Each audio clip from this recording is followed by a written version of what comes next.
What's going on, people? We are Tottenham TV back here to review the game against Frankfurt yesterday. It finished 1-1 on the night in the first leg, which ended up being a really frustrating night, to be honest, at the Tottenham Hotspur Stadium. I was obviously there last night, and I think as soon as you walked into that ground, you could tell you got that real big game kind of feeling, and fans were bang up for it. Both sets of fans were bang up for it, to be fair.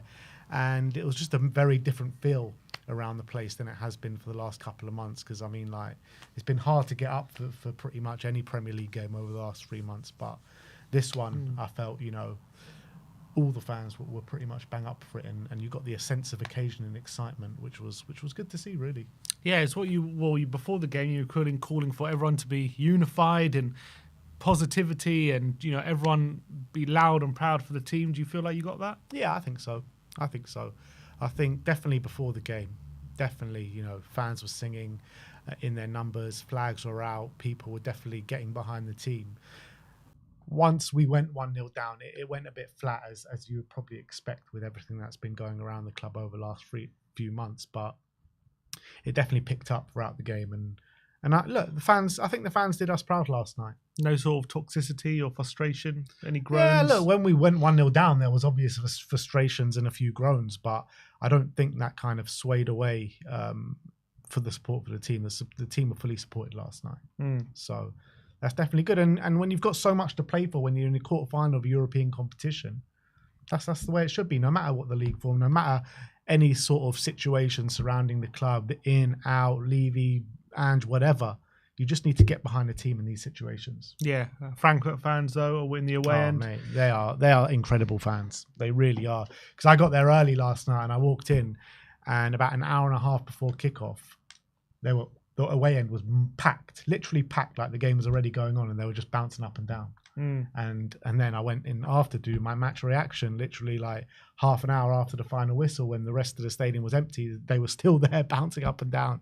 It was like non-stop from them. How was when you were talking? I'm sure you probably spoke to a few fans before the game and stuff. What was the feeling around? Was there an anticipation? Was everyone excited, or was everyone nervous? Like, we're just going to screw it up again? Or was everyone had a good feeling going into the game?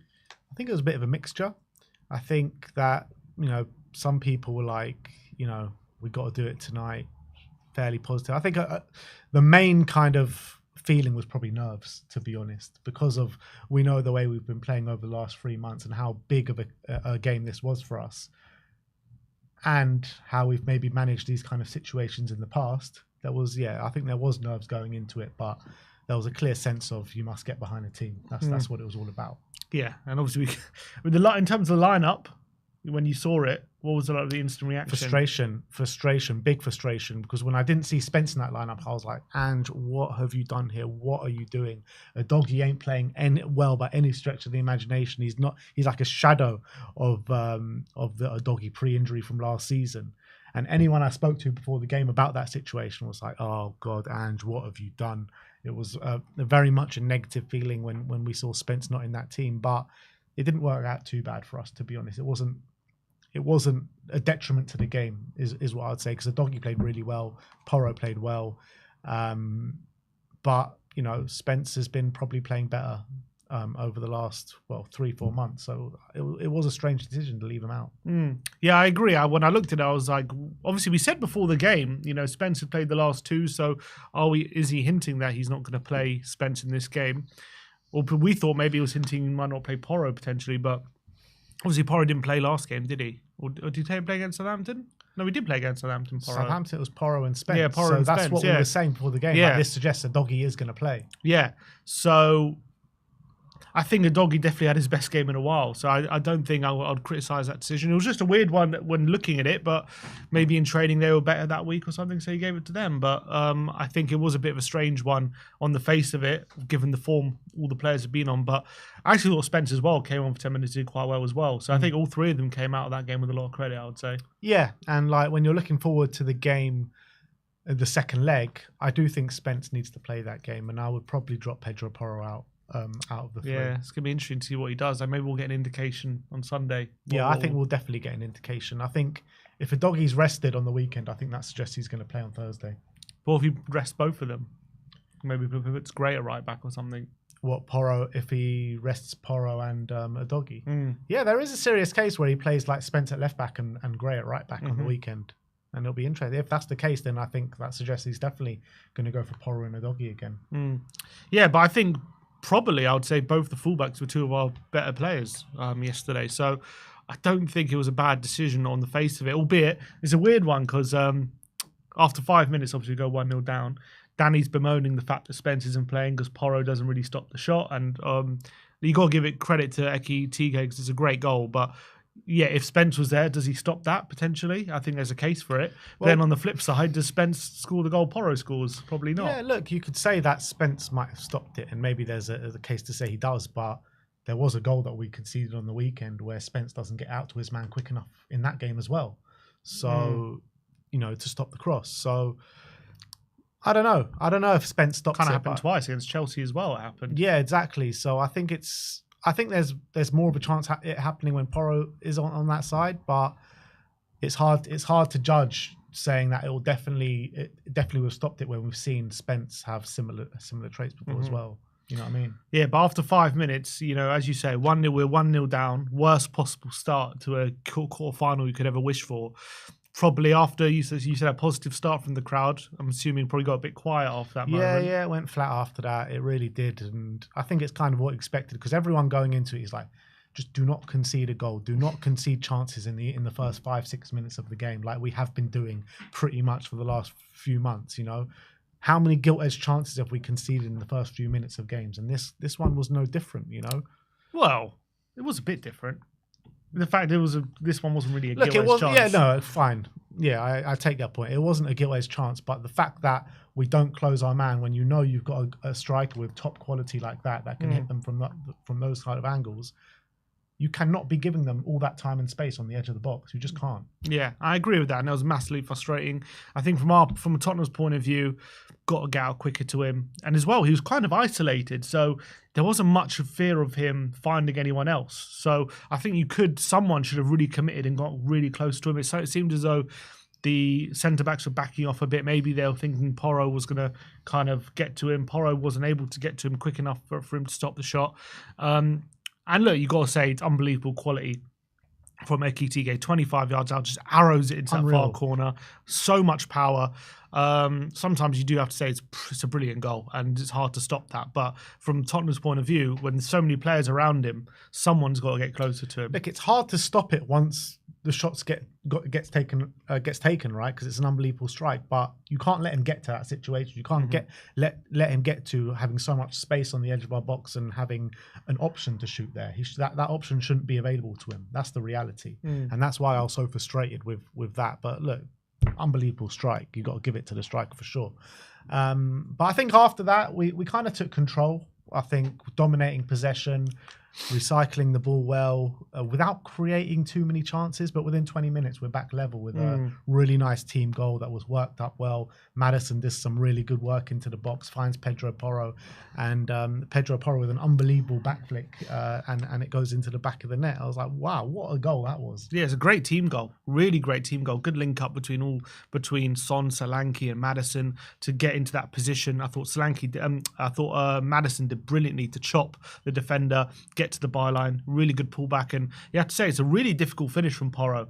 Back heels it really smoothly into the goal through the legs of one of the Frankfurt defenders. It's really impressive finish from him, not one that I expect from a fullback, and also you don't really expect Porro to be in that kind of position, but I guess that's the gamble you take when you play the fullbacks the way that we do, kind of give them the license to get into those positions, and it worked out on this occasion. Never in those positions though? That's what I want to know. Yeah, I mean, Solanke was drawing out the other players. I guess he was running the channels and he laid it off. He was one in setting up the goal, so that's what his role. I guess Porro took up his position on that occasion.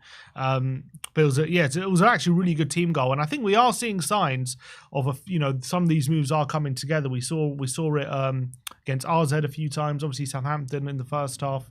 We saw it with that Brennan Johnson goal. And I think in this game as well, we're seeing a lot more of those kind of patterns of play and cohesion of the front line being put in action. So it happened a few times this game. I think the goal we scored was a really good team goal. And I don't think we really pressed that momentum really in the first half. Obviously, we had that moment right at the end of the first half where they had a 4-on-2 right at the end, goal. And we definitely got away with that. I think they probably took the wrong option giving it to Ekitike because there was a guy at the far post was free. They had pretty much Ekitike was marked, and they had 2 players on the back post if they would have found that could have had a really good chance, and they didn't find them. They went for Ekitike, and he kind of had to rush the shot, and luckily for us, it just wasn't the best finish. Yeah, when you're in that position, when you have that overload in our box, you've got to put the ball in the back of the net. We'll find a way to put the ball in the back of the net, and I think we're very lucky that they didn't in that moment in time. And look, my feeling at half-time during that game was, look, we're not the worst team here. I think we are the better team, but we're not doing enough to create enough chances. And for all the possession and all the dominance that we had in the game, we weren't making it count in any stretch of the imagination. And I was calling for the team to show a bit more cutting edge and to create a few more chances in that second half. And I think that's what we got. Yeah, I think it was just a bit too slow in that first half. And I think just what too predictable. Yeah, we didn't quicken things up. The only one I thought was in that first half was really trying to make things happen with Maddison. I thought Maddison was having quite a good game. Some of the stuff he was doing, weaving in and out of players and finding all different kind of positions, I thought he was really stepping up. He was kind of the only one. I thought everyone else wasn't really doing much in terms of in the final third, like really trying to ask questions. I thought the fullbacks as well actually were pretty good, but I think by and large I thought Maddison was probably, him and Bentancur potentially one our better players in that first half. Bergvall was, I thought was much better in the second half actually. Bergvall, I thought first half wasn't doing much, but then second half I thought we started with much more purpose. I thought very much with more urgency, I think with the word I would use, and willingness to commit players forward, really go at players. Everyone seemed to be taking people on. I think Udogie was flying down that left-hand side all of a sudden in that second half, getting to the byline, getting those cutbacks, getting in great positions. They couldn't handle Udogie, I thought. Every time he got the ball, he was beating his man. I thought Christensen was really struggling. Maddison was continually finding those little pockets in the box. I thought he was really purring. I think Bergvall became alive as well. That moment where he weaves in between 2 players and hits the post. Phenomenal piece of play from Bergvall, and that really kind of sparked Tottenham into life for a few minutes. And then that kind of preceded that spell we had for about 5 minutes where I don't know how we didn't score. The keeper Cal Santos made an unbelievable save from Son, unbelievable one-handed save, and an unbelievable save from good save I should say from Maddison, albeit it was from through a sea of bodies. Hit the post twice, one from Bergvall, one from Bentancur, and it just seemed only a matter of time before we would score. But unfortunately, we didn't really take advantage of that moment we had, and then Frankfurt kind of got a foothold back in the game after that. Yeah, I was saying in that moment, kind of, we had to score while we're on top, and if you don't score while you're on top, you're going to rue those missed chances, and that might be what happens in this tie, because if you only take a draw out to Frankfurt, we're all saying it before the game, we're going to need to take a lead there. 2-goal minimum, we were saying, take a lead there. But I also said, if you take any sort of lead there, it's a positive. But we're not. It's 1-1, and we had to, and I think we might be looking back in that period of the game being like, that might what cost us. That's what's going to cost us. And you got to say, even though we were forcing the keeper into good saves, we didn't create too many proper clear-cut chances though, like high XG chances. Well, it's a European quarter-final. I think it's a decent side, so it was always going to. It's always had the possibility of being a tie game, but I thought we created enough chances to win that game. Also, when we as well, when we made subs, maybe a bit too late, but we made subs with 10 minutes to go, and I thought, we created another chance. Spence did really well to get to the byline, pulled it back for Johnson. He blazed it over the bar. That was a really good chance. Then right at the end, we had that chance from Mickey van der Ven, which I don't know how he doesn't put it in the back of the net. I've seen it again. He just completely misses it. It's like he just takes his eye off the ball right at the crucial moment and doesn't make good connection with it and ends up kind of hitting his knee, and he heads onto his knee kind of thing, and ends up just, I think the keeper is forced to tip it over, but was always going to save it. And that's just so frustrating because that would have been such reward for what was a really spirited and good second half display. I thought also our set pieces, we were looking threatening from a lot of them. Bentancur was getting a lot of headers. Porro's delivery was really good. So we were looking really threatening from those set piece moments, but just didn't get it over the line, and we just didn't get that second goal. And you got the feeling if we got that second goal, we could have made it 3. The momentum was really with us, but we just didn't put it to bed. We didn't just get it over the line and have that moment. And that was just so frustrating watching the game and just trying to will it over the line, and it just didn't quite happen. The positive is in that second half was that Frankfurt barely had anything. I think we really penned them in. I thought they had one moment where it looked like they were going to be in, and then you see Van der Ven just out of nowhere putting on the afterburners, making that challenge. I thought Van der Ven and Romero had them really on lock pretty much. I think Ekitike in that second half had barely anything, to be honest. So that was a positive that we were able to restrict them so heavily in that second half. And while looking creative as by going the other way. But it's just really frustrating that we didn't make it pay. And to be honest, could have won that game by a goal and maybe by 2 if we would have scored earlier on. And that's the big frustration about it all, because it's going to be such a tough game out in Frankfurt, out in Germany next week. I think we're going to see a different Frankfurt side when they're at home and when they've got that intense atmosphere behind them, winning them on, I wasn't impressed by Frankfurt by any stretch of the imagination yesterday. I really wasn't. I was expecting a lot more from them in the game. And that's why it's a massive missed opportunity yesterday. Really massive missed opportunity, because we could have made it really tough for Frankfurt in that second leg with a couple goal advantage. I think our performance, even particularly in the second half, deserved that. And it's a shame. It's a big shame. Bentancur, I was saying before the game, we need our experienced players to step up, and maybe Sonny didn't do that yesterday, but I thought Maddison had a good performance, and Bentancur, I was really pleased with Bentancur, because too many times I've said Bentancur doesn't turn up in these big games, but he definitely turned up yesterday. He had some extra energy about him yesterday, like get into his headers first. It seemed like we were aiming for him at every single corner, and he was winning every single one. And it's just a shame. He scored a few corners this season, hasn't he? Yeah, he's really good in the air, and it's just a shame he couldn't put it in the back of the net. And it was his flick on, wasn't it, for Van der Ven as well, in the latter stages of the game, where Van der Ven really should have been doing better. So I think Bentancur really wanted that yesterday. You could see he really wanted it. And I think, I think he probably would have seen the narrative about him, from the Liverpool game, from the Villa game, putting in poor performances in these big games. And I felt like he was going the extra mile yesterday. He was non-stop, literally. Yeah, and I thought it was a brilliant display, one of his best in a while, to be honest. And if he's going to perform like that regularly, then we know we've got a good player there. The problem is, it's kind of, we haven't seen that kind of performance often enough. So that's been the issue for him. We know what a good player he is. And I think yesterday was one of those games where he was on top of his game, and I think they struggled to handle him. And it was really, really positive. I think the way he was getting the ball on the half turn as well, similar to Maddison, just not fearless, like being aware of where the kind of Frankfurt players were and making sure he wasn't getting caught in possession and progressing the ball forward very quickly, and defensively as well. Really, really great. So really great performance from Bentancur. Loving seeing him in that kind of mood. He was really good. Him and the midfield trio of him, Bergvall, Maddison just completely ran that game in the second half, didn't they? Yeah. Nothing was getting past them, particularly someone like Berg.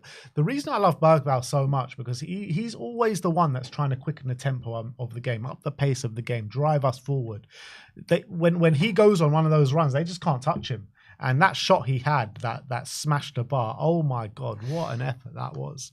I mean, this guy has just got supreme talent. I mean, we say it every week, but it's more and more evident as the weeks go by, this Lucas Bergvall. And the biggest frustration, one of the biggest frustrations for me is the lack of kind of proactiveness from Ange in terms of making the changes, because you could see that the front three were struggling. Brennan Johnson was barely in the game. Solanke wasn't doing that much. I think he was probably better in the first half than he was in the second half. Sonny was clearly struggling in the game as well. So I felt like come like 20 minutes to go, 25 minutes to go, it started to get a bit flat from Spurs. And I felt Ange, we maybe even ran out of ideas a little bit in those last 25 minutes. So I felt like Ange needed to be a bit more proactive in that moment, because we had options on the bench, right? Whether Udogie was fit enough to play, I don't know, but he was on the bench. Tell was on the bench. Richie was on the bench. We had all these players on the bench, Mikey Moore as well. And he waits until, 5 minutes to go or something to make these changes. 79. 10 minutes to go. And it's just like a bit little too late. You need to give these guys a bit more time. And yeah, all those three players are that's who let us down on the day. That's the reality, and you need to make those changes earlier.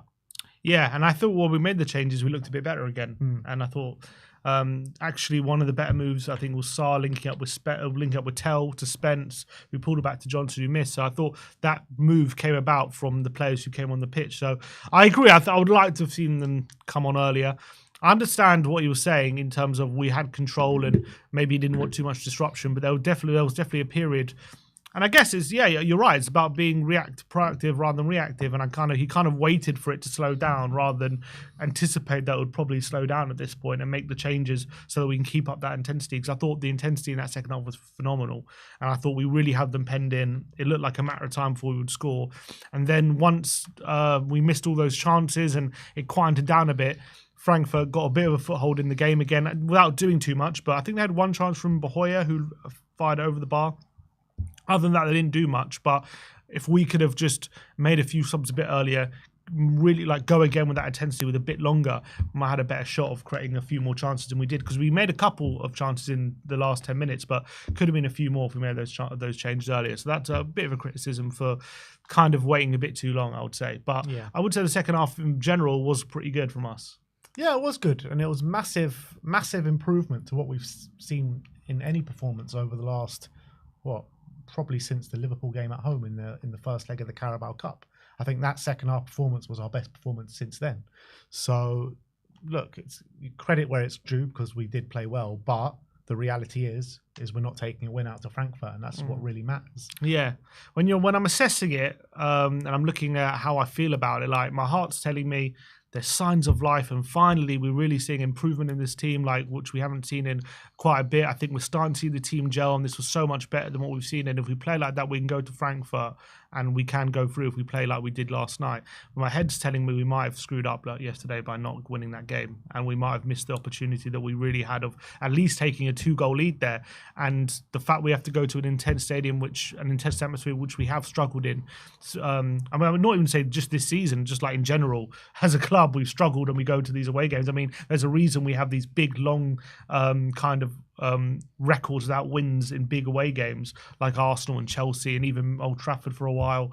Because I don't know what it is. I don't know what it is about this club, but if we struggle when the atmosphere goes against us and there's intensity and we can get bullied, and that is the fear going into next week, that we're going to see a different Frankfurt than what we saw last night. Because last night was definitely a Frankfurt side which is we can definitely beat, and I think we're better than, and I think we dominated and we were the better team last night.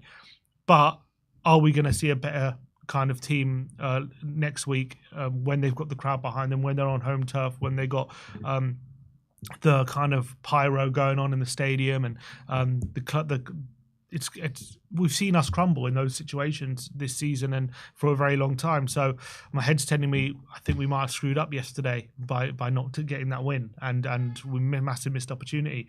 But at least, given the fact that we did play well, it wasn't like one of those draws where we got away with it, we should have won, and we did play well. Yeah, so they got away with it. So I understand people saying, look, they came for a draw probably and they got it, so fair enough. And, I agree, they probably got the result they wanted. But at least we showed that we can play in that way when we're at our best, and hopefully we can see more of that. The reality is, look at it this way, yeah. If it was the flip reversal and we were away first and we came away with a 1-1 draw, we'd be delighted. Yeah, we would be. But we would be saying we got away with it, yeah. And Frankfurt will also be delighted right now, coming away with a 1-1 draw, take us back to Germany, and their favourites. I mean, I thought before this game, Spurs were favourites probably to go into the next round, but now I think Frankfurt are favourites to go into the next round. Well, they went away and got a draw, so they'll probably be favourites with the intense atmosphere. Not to say we can't win, and we just got to hopefully deal with that atmosphere, and hopefully we don't crumble and we can settle into that game. Don't give them a bloody early goal, and maybe we got a chance. But it's going to be interesting. Just got a horrible feeling that this one is going all the way to penalties. It's just got that bit of a feel about it where, both sides. I know we performed better in the second half, but it's an evenly matched tie, isn't it? With Frankfurt and Spurs. You could see that yesterday, and we had the upper edge because we were at home. But I think they'll have the upper edge being at home. But I think we got it within us to sneak through at Frankfurt with a draw. I don't know if we can go there and win. And I just feel like this could go all the way. Well, apparently, I read somewhere that they've never not scored at home this season. They've got I think 7 clean sheets, so they do concede, but 7 clean sheets isn't a terrible kind of record, but they've scored in every home game. So if they keep up that record, we'll have to get 2 to win there. And yeah, they're a very good home side. They're 5th in the home standings in the Bundesliga this season, 27 points from 14 games. That's only 3 points less than Bayer Leverkusen. Mm-hmm. So, very, very strong team, intense atmosphere. It's going to be mad. That you just think about the away fans last night bouncing for like literally 4.5 hours straight. That's what the whole stadium's going to be like, So we're going to have our wits about us massively. And we're gonna have to put in a massive performance if we're gonna go through. That's the reality. Yeah, absolutely. It's very, very big. I think very, very big when it comes to our season. When it comes to Ange, all that kind of stuff, all goes down to 190 minutes in Germany. Where would it rank if we were to get through in terms of our recent European nights? Well, we haven't had many recently. Yeah, so. exactly. Yeah. Probably the best since the Champions League. Best since Ajax, you reckon? Yeah. Or best since City, or City and Ajax were definitely better. Marseille was a pretty good night. Yeah, we weren't there, but No. it was still massive. Mm. But we need that kind of style of performance if we're going to go through. That's the Roy reality. of the Rovers. Yeah. But yeah, so I do wonder. I doubt he'll change his tack. I think he'll probably try and play like he did yesterday, and he'll go and attack them. I don't think there's any kind of fear of. I wouldn't say fear, but I thought of let's stick some more steel in there and try and ride out a storm. Because we need to win the game. He's going to go there and play probably a similar team. It's not like going to Anfield with a 1-0 lead. We're going there drawing, and at Anfield, obviously, we sat quite defensive. But in this game, we need to go and win. So we have to go attacking. Absolutely. But all I say is about the performance, it was just really great to see us playing. Like, it was very much similar to how we were playing earlier in the season. It was much more on that level, and it was really encouraging. So and as well, really encouraging to see some of the players looking back to their best. And I think defensively, I know we had a few moments still where we were too open, but by and large, a lot better, I think, than we were obviously when we didn't have Romero and Van der Ven and Vicario all together.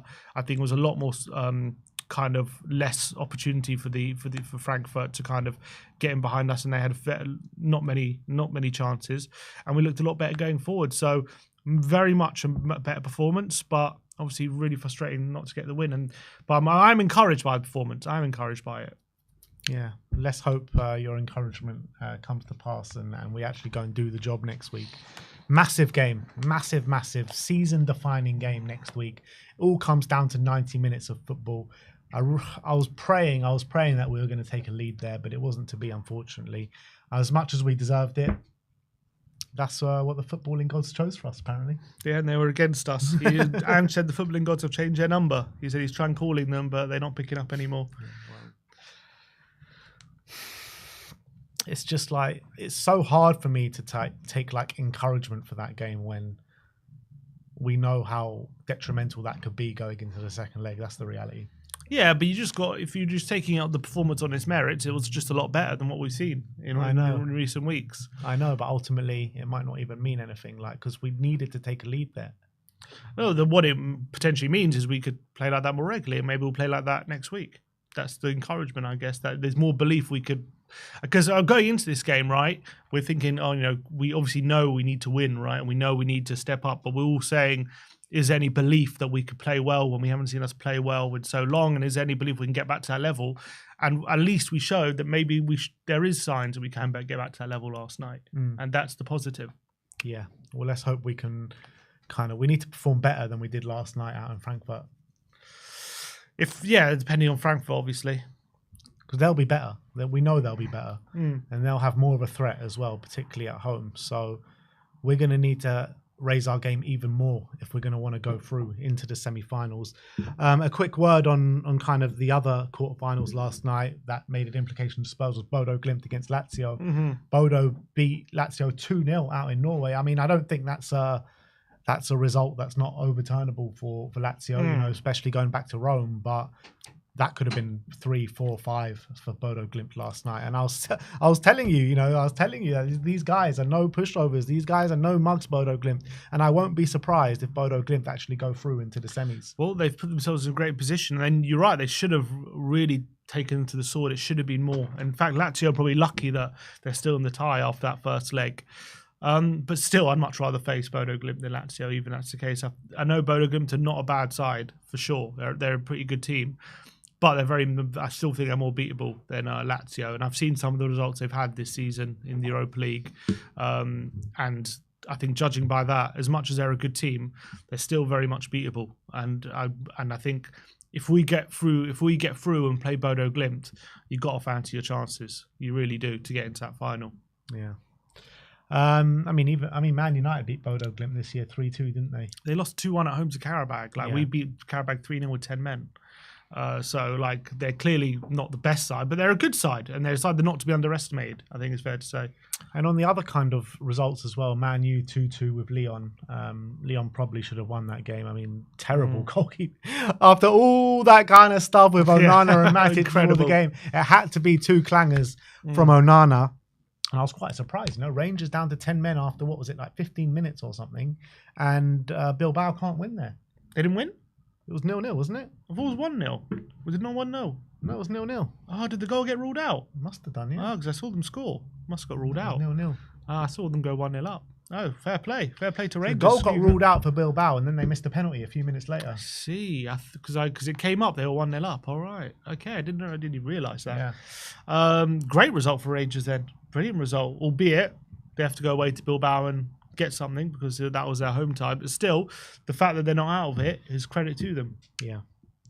And Bilbao have been slipping a bit as well on the league, not being on the best form. So, be interesting if Rangers pull off the impossible there.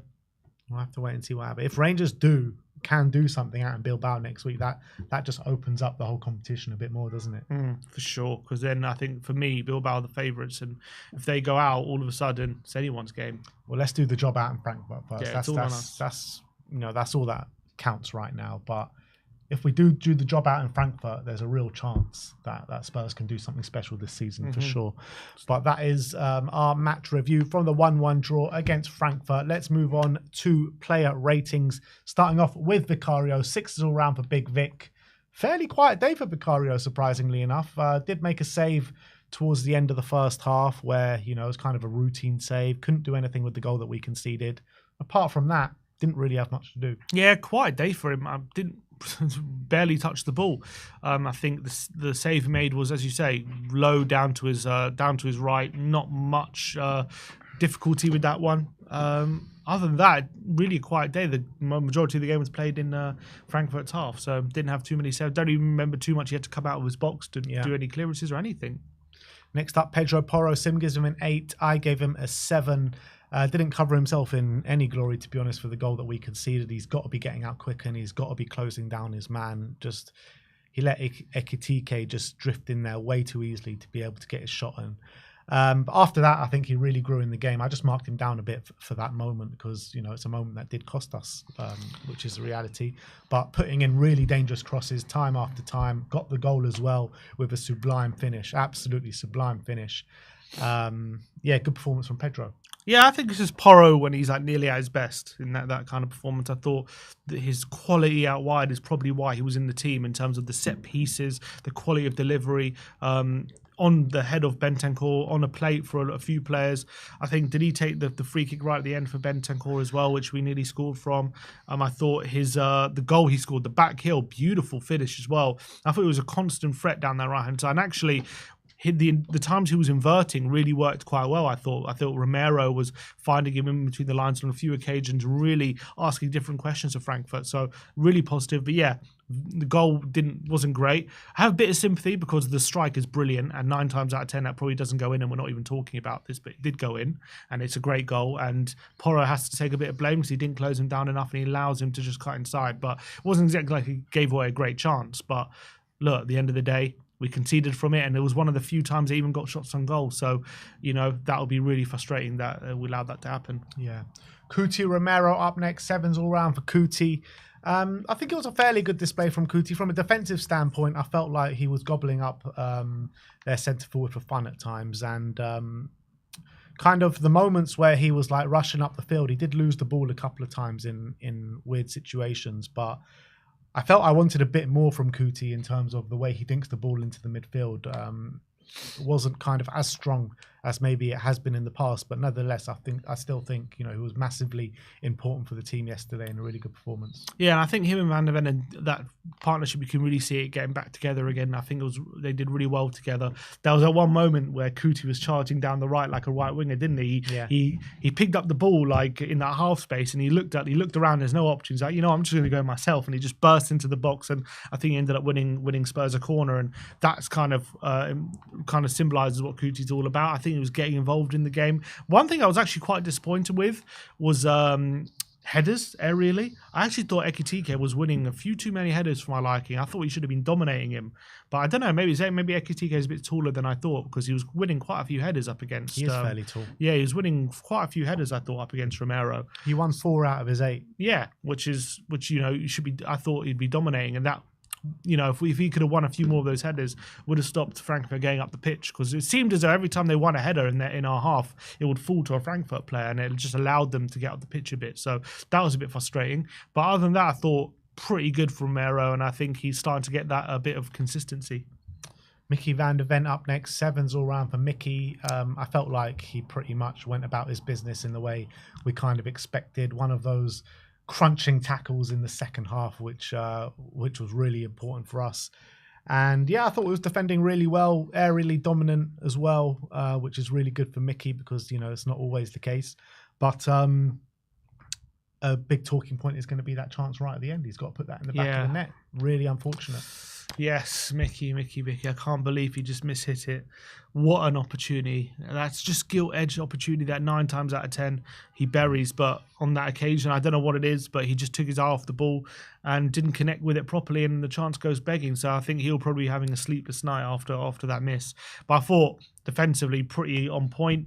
One thing I've noticed about Mickey, I don't know what it is. He seems as though, I don't know if he's slower, but there's something different about the way he runs. I'm noticing it, because he definitely, first of all, doesn't seem to have to run back to as often as he did previously. He did have to do one time when he did definitely put the afterburners on, where it looked like Ekitike was away, and he just, when Mickey puts the afterburner, he's like, this guy ain't getting away. But he seems to not do that as often, put the afterburners on, and I wonder if that's something they've worked on.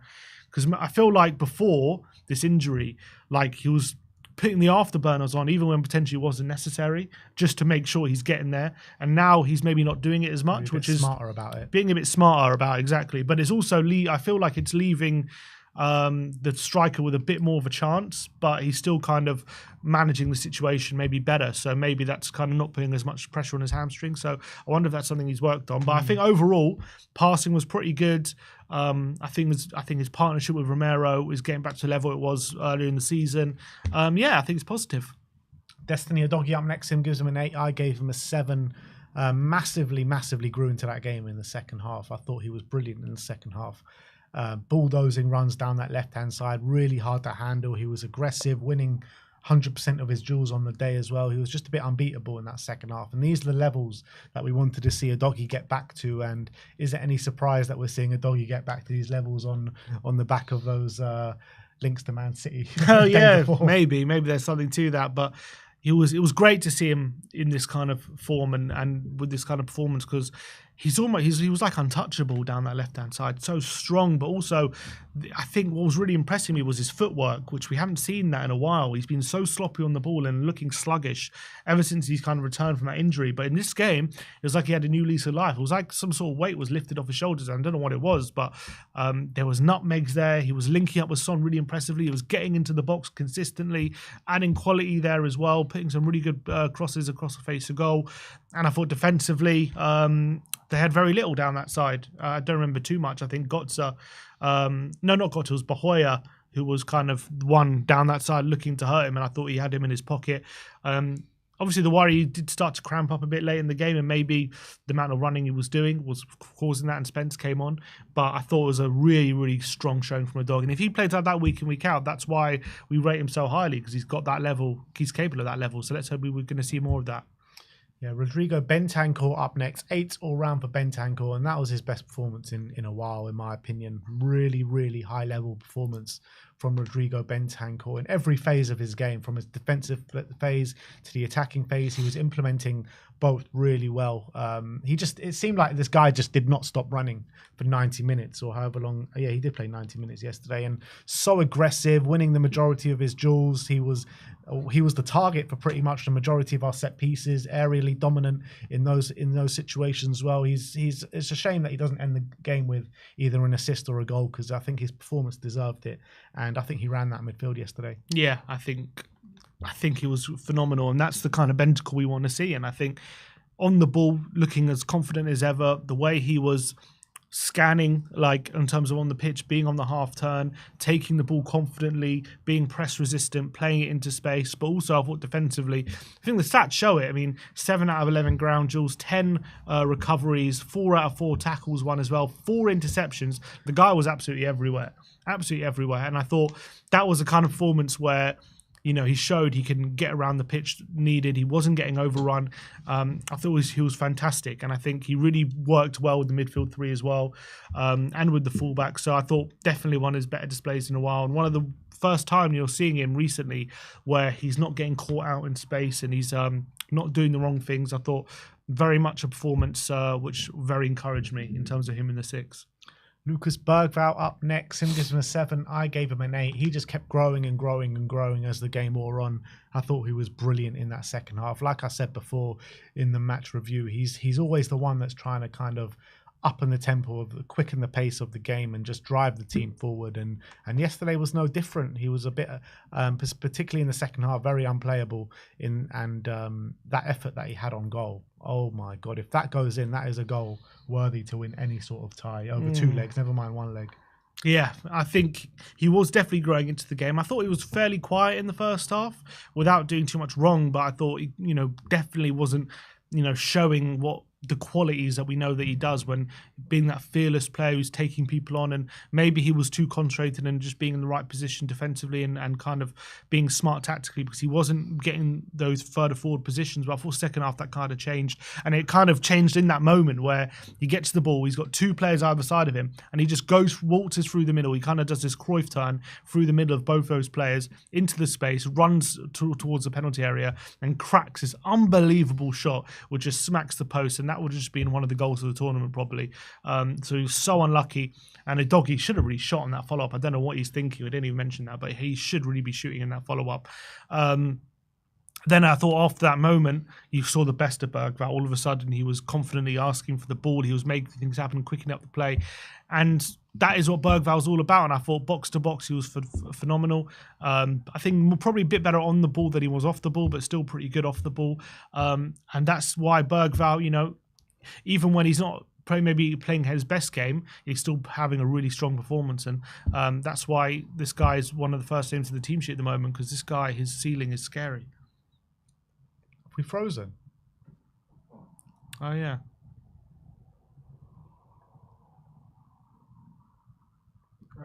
No, we're not crashed.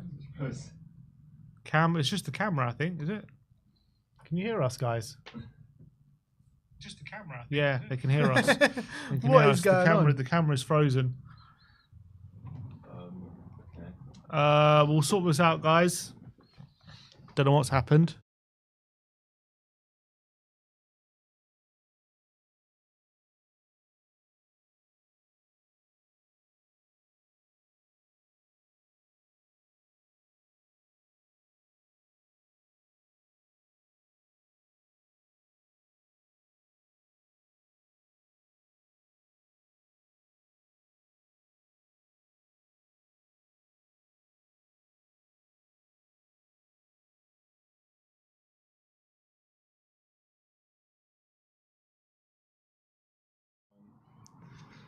And we're back. Sorry about this, guys. Apologies. Just had a major F up with the computer today, but great time for the computer to run an update. Perfect timing. Exactly. Perfect timing. But we're back, people. We're back, and we're going to carry on where we left off. We don't stop. In the famous words of Sims Hero. Come on. He's getting me back. He's getting me back. We'll get into that. Are we going to get into that? Have you get into got a revelation to? No revelation. Just we'll get into it. All right, let's get into James Maddison on the player ratings, and Sim gives him an 8. I gave him a 7.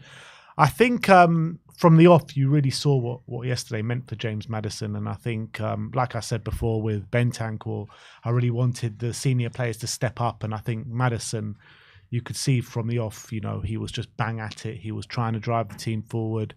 He was key part in the goal that we scored, and he was a creative outlet for the majority of the game. I would have liked to see him take a few more shots and be a bit more of a goal threat. He took one shot on the day that didn't really trouble the keeper, but I thought he did his job well. I thought he had a great game. I thought definitely on the ball, he was one of our better players for sure. The way he takes the ball, gliding past players that are not even there. He's one of the few players in our squad who's capable of doing that. And it was really a sight to behold on a few occasions yesterday, the way he was weaving in and out of players. I thought the assist was brilliant for the first goal. I thought the way he made room for the shot in the second half, where he cut inside a little chop, that famous Maddison chop. Now it's becoming a trademark, and forced a good save out of the keeper. So that was really unlucky as well. I thought whenever he was getting the ball, he was making things happen, and he was causing problems for Frankfurt. It was a shame. Probably he was taken off with 10 minutes to go. He didn't look happy about it, that's for sure. He looked unhappy on the touchline, which is kind of understandable, because I thought he was having a good game, but I also did think he was starting to wane a bit in influence for the 5 to 10 minutes before he got taken off. So can understand both sides, but I thought it was a really great game. So I thought a really strong showing from Madders. Brennan Johnson up next. 4s all round for Brennan, and it was a poor display from him, to be honest. The one notable moment of the game is obviously when Spence pulls it back to him, and he really needs to be put it in the back of the net. That's really his bread and butter. But apart from that, I felt like he failed to make an impact. Yeah, agreed. That was his big moment, really, because we know that Brennan doesn't really do much in games, and especially kind of in terms of in general play, he can be a bit quiet. But when it comes to him in those moments, he's usually clinical, and that's what we kind of praise him for putting those chances away. But he didn't do it. Ballooned it over the bar. I was surprised, to be honest, even though Son was having a great game, I was surprised that he was the one that was taken off instead of Johnson, because I thought Johnson was just so quiet. At least Son was trying to get on the ball and trying to make things happen, whereas Johnson was not doing much, to be honest. So he was probably a bit better in the second half than he was in the first half, but still not saying much. It was a poor display in the end. Sonny up next. 5s all round for Sonny, and I was getting a bit frustrated with him, to be honest. I felt like a lot of the times he was getting the ball in good positions, and his passes and crossing was just completely off it on the day. He did have that one chance that forced a really good save out of the keeper, and another day that maybe bends around a keeper. But and I thought he was a bit weak in the duels and in the challenges. But we need Sonny to start stepping up now. We really do. Yeah, I think in general it wasn't fantastic from him. There was some good things. I thought obviously he played the ball to Solanke for the goal, which to be honest wasn't a great ball. Solanke had to do well to keep it in. I thought he actually did well to link up with Udogie a few occasions. There was a few times he played some really nice outside of the boot passes into Udogie when he got in behind. And obviously that effort on goal, which was you have to say it's a brilliant save from the keeper. One-handed tips over the bar. But obviously we know Sonny, and on occasion he would have put that right in the corner rather than just give the keeper a chance, which he did, which was a bit of a shame. But in general, I thought when he had his chance to get into the final third and deliver the ball, wasn't fantastic actually. And I thought his corners specifically weren't great. There was one moment, I think it was in the second half, where we had them piling on the pressure, decides to take this short corner for some reason, and end up passing it to Maddison, who was offside, and all of a sudden the momentum kind of dissipated. So that was really frustrating. You saw Ange getting frustrated with that on the touchline. Wasn't all bad, but in general, expect more from him. Yeah, on a note with Sonny's corners, there was one stage of the season where every single one seemed to be on point. And the last couple of games, they've been really frustrating, to be honest. Yeah. Dom Solanke up next. 5s all round for Dom. And I'm getting increasingly frustrated with Dom, to be honest. I thought first half, he was putting himself about well and he was getting involved in the action. And then second half, I thought his influence was just weaning throughout the game. He had that one kind of effort with the header that went straight at the keeper. It would have been unbelievable for him to make a serious effort out of that. But he's just not too much of a goal threat, and that's what we need from our number 9. Yeah, and that was a big shame as well, because I thought he wasn't getting too involved in the goalmouth action. I thought in general play was okay, but not. I've seen him play better. Did well for the first goal. I thought did well to keep it in. I mean, the only goal of the game, obviously, but did well to keep it in and find Maddison, so that was good. But other than that, wasn't too involved. Well, I think what he was good at is drawing the attention towards him, leaving space for other players. And I think that's where you saw Maddison get more involved in the central areas, and he was picking up different spaces. So it's not to say that he's still not doing a job for the team. I think he is, but especially the fact that he hasn't really scored a goal in a while, and he needs that confidence boost. The fact that he's not getting too involved in the goalmouth action is a bit of a worry. So want to see more of him in front of goal. Yeah, and those player ratings just represent kind of what we were saying. Just the front three, just really kind of letting us down on the day, really. But let's move on to the substitutes. Spence came on for Udogie, 7s all round for Spence, and I felt like we needed that extra energy at that point in the game, and Spence definitely did that, created a really good chance for Brennan Johnson, which should have led to a goal, and he was just a bit of a live wire down that left-hand side. Yeah, brilliant kind of run and pull back for Johnson, which Johnson should have been scoring that, so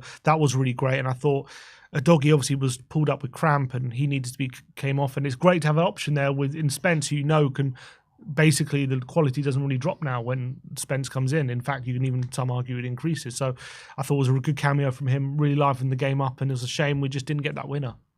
Yeah, Tell came on around similar time, I think on the same minute, and 6s all around for Tell. He didn't do anything like groundbreaking, but what he did do, I think, was again add a bit of extra energy to that left-hand side. He was getting the ball, he was trying to take on men, he was trying to press the issue and bring us forward and up the pitch. There was one frustrating moment where it looked like he knocked it past the defender and it just went out of play, played the ball out of play. But yeah, he did add a bit of extra energy without really adding too much quality. Yeah, I think he looked bright, and I think he looked like maybe something could happen with him with the ball at his feet. He played a nice ball to Spence, which set up the chance for Johnson, so he was involved in that move as well, and played a few decent balls kind of into the box, into the back post, but nothing really came with them. But they were, you could see there was good kind of technique on them, but unfortunately nothing much was made of it. Could have done with a bit longer on the pitch, I think. Yeah, was an issue. I think 10 minutes kind of wasn't enough, and this referee was in no mood of giving any more extra time, was he, in this on this occasion? But yeah, I thought he looked bright, but unfortunately just wasn't enough time. Yeah.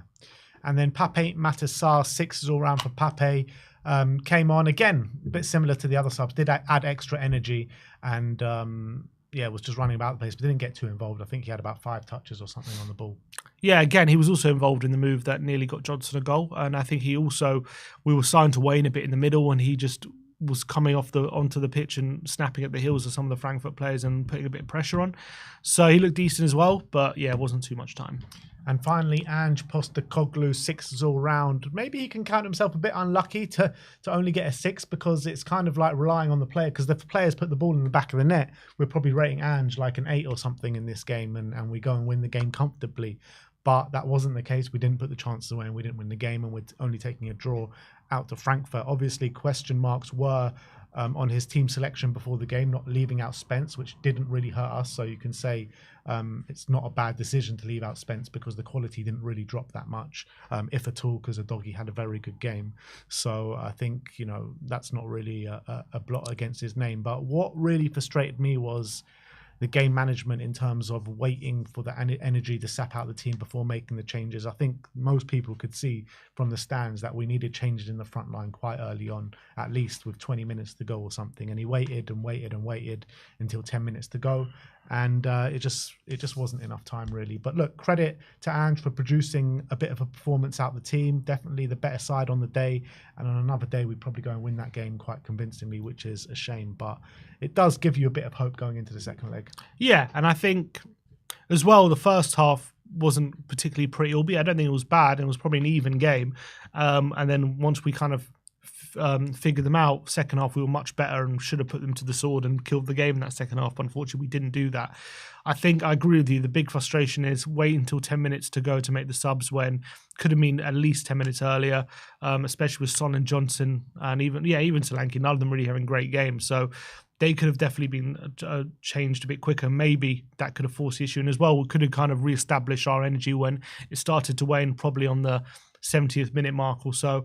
But he is unlucky because if we put some of those chances away, we win that game comfortably, and that's not all his fault. And to be fair to him, after we did make those changes, we did kind of go again, and we made some chances after that moment, and we could have scored after the subs. So I think the subs did make an impact when they came on, but unfortunately, it just wasn't really for long enough. The in-game management was that was the frustrating thing. I think the subs themselves, I think, did all right, and I think they're probably the right changes, but could have just been, the timing was a bit off and could have been a bit earlier, which was frustrating. But I think the way we managed the game was actually pretty good overall in terms of the fact it was close. We went 1-0 down. We came back pretty quickly, and then we kind of dominated them in that second half and created numerous chances. And also the fact we restricted Frankfurt to so little was really encouraging. So, look, if we see more performances like that, I'm going to get back on board, that's for sure. And the second leg is absolutely crucial to that, of course, especially for the belief within the squad and in the fan base that, you know, we can play like this regularly. But I like what I saw. It was very much similar to how we were playing earlier in the season, and that's why I believe Ange ball looks like when it's working, but just needs to work more often. So, just to make this clear, you're not back on board just yet. Getting closer. I'm itching to be back on board. I want to. I don't want to be on this side. I'm itching to get back on board. Just get through Frankfurt. Any excuse you can. Absolutely. Any sort of win where we get through. Why don't you just go back to that side then? Because I'm not there yet. I'm still angry at him for that ear cup. I'm still angry at him. But if we get through this tie, I'll forgive him. All right, you heard it here first. If we beat Frankfurt in the second leg, Sim will be back to Ange in. But that is our player ratings. We are going to move on and see how the internet did react to the game yesterday, and a few more other tidbits as well. And Harold says with a an AI emoji of Detective Ange Postecoglou. He's discovering the leak. Exactly, trying to find out who that leak is in the camp. It was an interesting press conference. Because they asked him about, why does I can't remember what the question was, but he's saying, yeah, there's definitely a leak inside the club regarding like injury news and on match days and stuff. And he says he's got a good idea of who that leak is. Who do we think it is? Put it in the chat. Who do we think the leak is? Put it in the chat. I want to know your theories. Some people said it's definitely Werner. Someone said definitely Werner. Someone said, another person said definitely Mason. Mason gunning for Ange's job, so putting some leaks out. Very well could be Mason. He's exactly trying to sow the seeds of doubt so that he could come in, swoop in.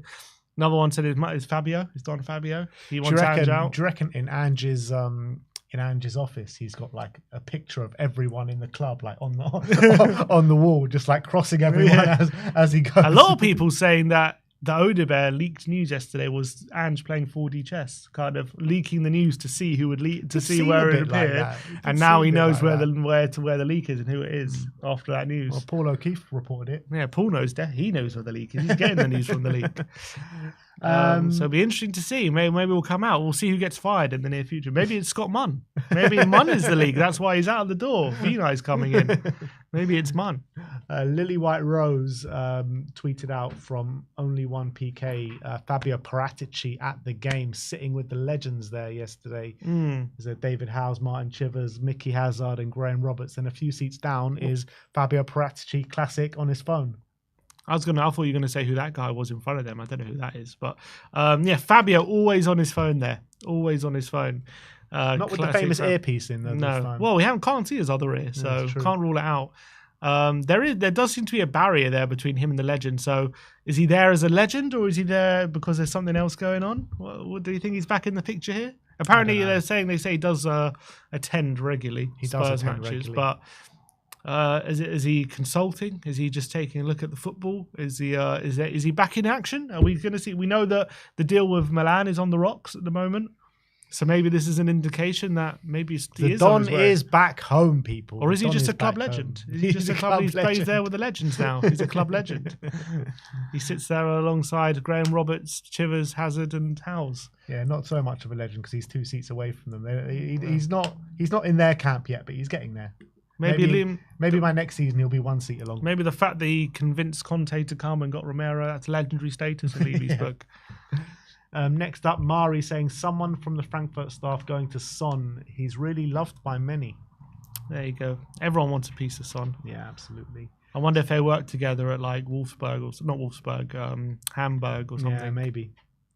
Squawker says Rodrigo Bentancur's game in numbers, most possession 1, which was 10, most duels 1, which was 9, most tackles 1, 4, most interceptions 4, most fouls 1, 2, most shots 2 as well. Completed 51 out of his 54 passes.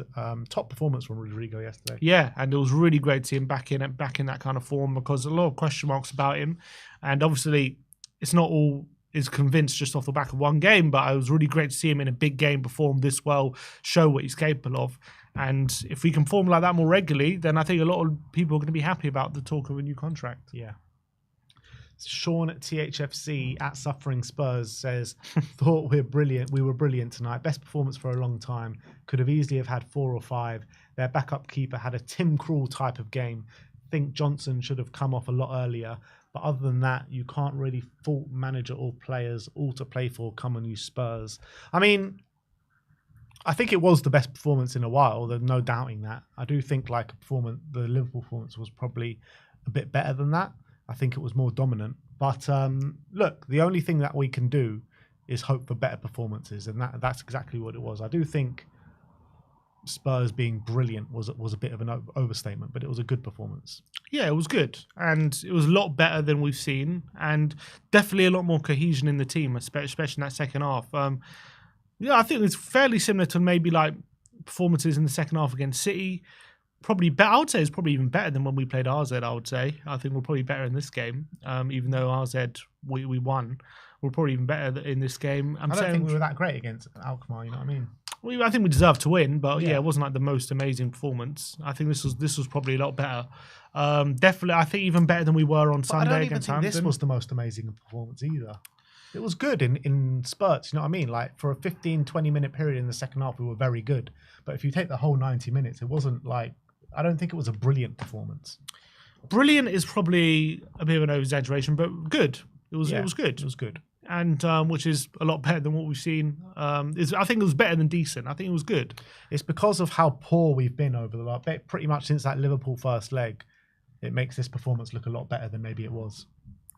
I think we're all looking for signs of improvement as well when we've been so basically bereft of them for such a long time. So I think definitely when we see a good performance, maybe it gets overstated, and that's probably true. But I think when you look at the context of the game, Frankfurt had very little, and we had a lot of chances, and that's the truth. So I think on that, I think we played some really nice football at times. So I think on that basis, it was a very encouraging performance against a good opposition. So that was a real positive. But the fact we just didn't get over the line is obviously that's what will be remembered. Jacko says we are better than Frankfurt. Unfortunately, the result doesn't tell us which team was better tonight. We deserve to be at least 3-1 up. We need a huge performance in Germany. But after this game, I have confidence that we'll be able to beat them at their ground. Come on, you Spurs. And yeah, look, it's going to be a very different game out in Germany. That's the reality. And we needed to have that kind of result, what he's talking about, a 3-1 result, to make me real confident that we can go to Germany and go through to the semi-finals. But having said that, I'm actually more confident going to Germany and putting a performance now than I was before the game. And let's just hope as well that, players like Bergvall and some of the younger players who obviously played in like Galatasaray and maybe even at Anfield will have learned from that experience, because we obviously definitely crumbled on those atmospheres on that occasion. There was also a very young team out in Galatasaray as well. Yeah, so let's hope they come into this game with those experiences behind them, and kind of let's hope we've learned from them and can handle the atmosphere better than we did on those occasions, and let's hope we don't really play the occasion, but let's play the opponent and play the game. And if we do that, we definitely have a good chance. Yeah. Billy T says the ref was shit. Should have capitalised on that second half spell, and poor finishing ultimately cost us.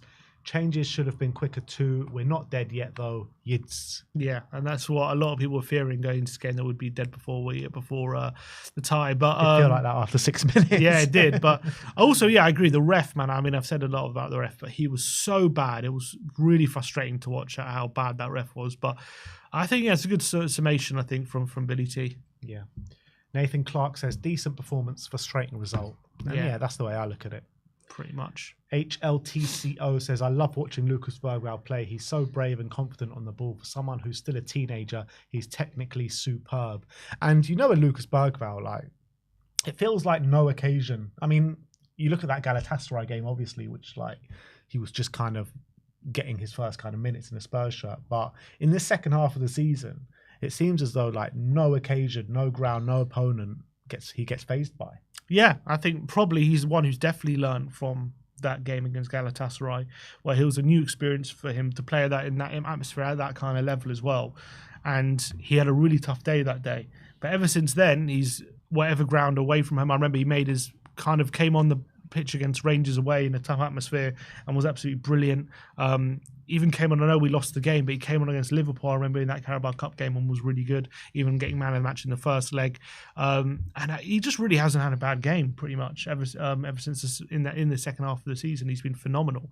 And it's scary to think how good he's going to be, in a few years' time, because he's so good now. And, if he can play like he did in this second half of the season for the whole season next year, no doubt he'll probably be winning like Young Player of the Year for sure and stuff like that. Yeah, I agree. Cody Mack said, well, you know what? You talk about Young Player of the Year. He's going to be up there running for our Player of the Year for sure. You've got he'll be nominated there. Yeah. Like, apart from Kulusevski and Bergvall, like, who else is going to be up for our Player of the Year? Yeah, Spence. It's hard to say who else. And none of these guys have had an impact throughout the whole season as well. Yeah, because obviously so many of our players have been injured. It's a tough one. I guess Brennan, with his top goal scorer, I think he'll probably be up for it. At the moment, maybe Maddison. Porro, maybe. I think one of those three players wins it. I think Kulusevski will win it. Mm-hmm. I think Kulusevski Player of the Year, Bergvall Young Player of the Year. I think that's the way it's going to go probably.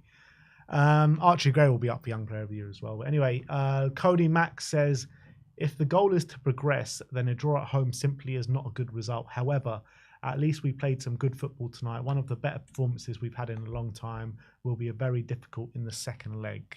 That's spot on. Yeah, absolutely. And I think that was just the hope I take away from that game, is the way we played. And it's something that a lot of people question whether we're still capable of. And, everyone keeps saying, we were regressing and all this stuff. We're getting worse and worse. The players have come back and we're only getting worse. Well, at least there was signs there that that's not totally true. Yeah. And last but not least, Seb Martin says, so frustrating, so wasteful. Can't believe Mickey missed that at the end. Thought we were decent and think we are the better side. Left a lot out there. Got to believe, though. And yeah, I think that's a good point as well. I mean, the players put in one hell of an effort yesterday, and you saw they really want to do well in this competition. That was all for everyone to see yesterday.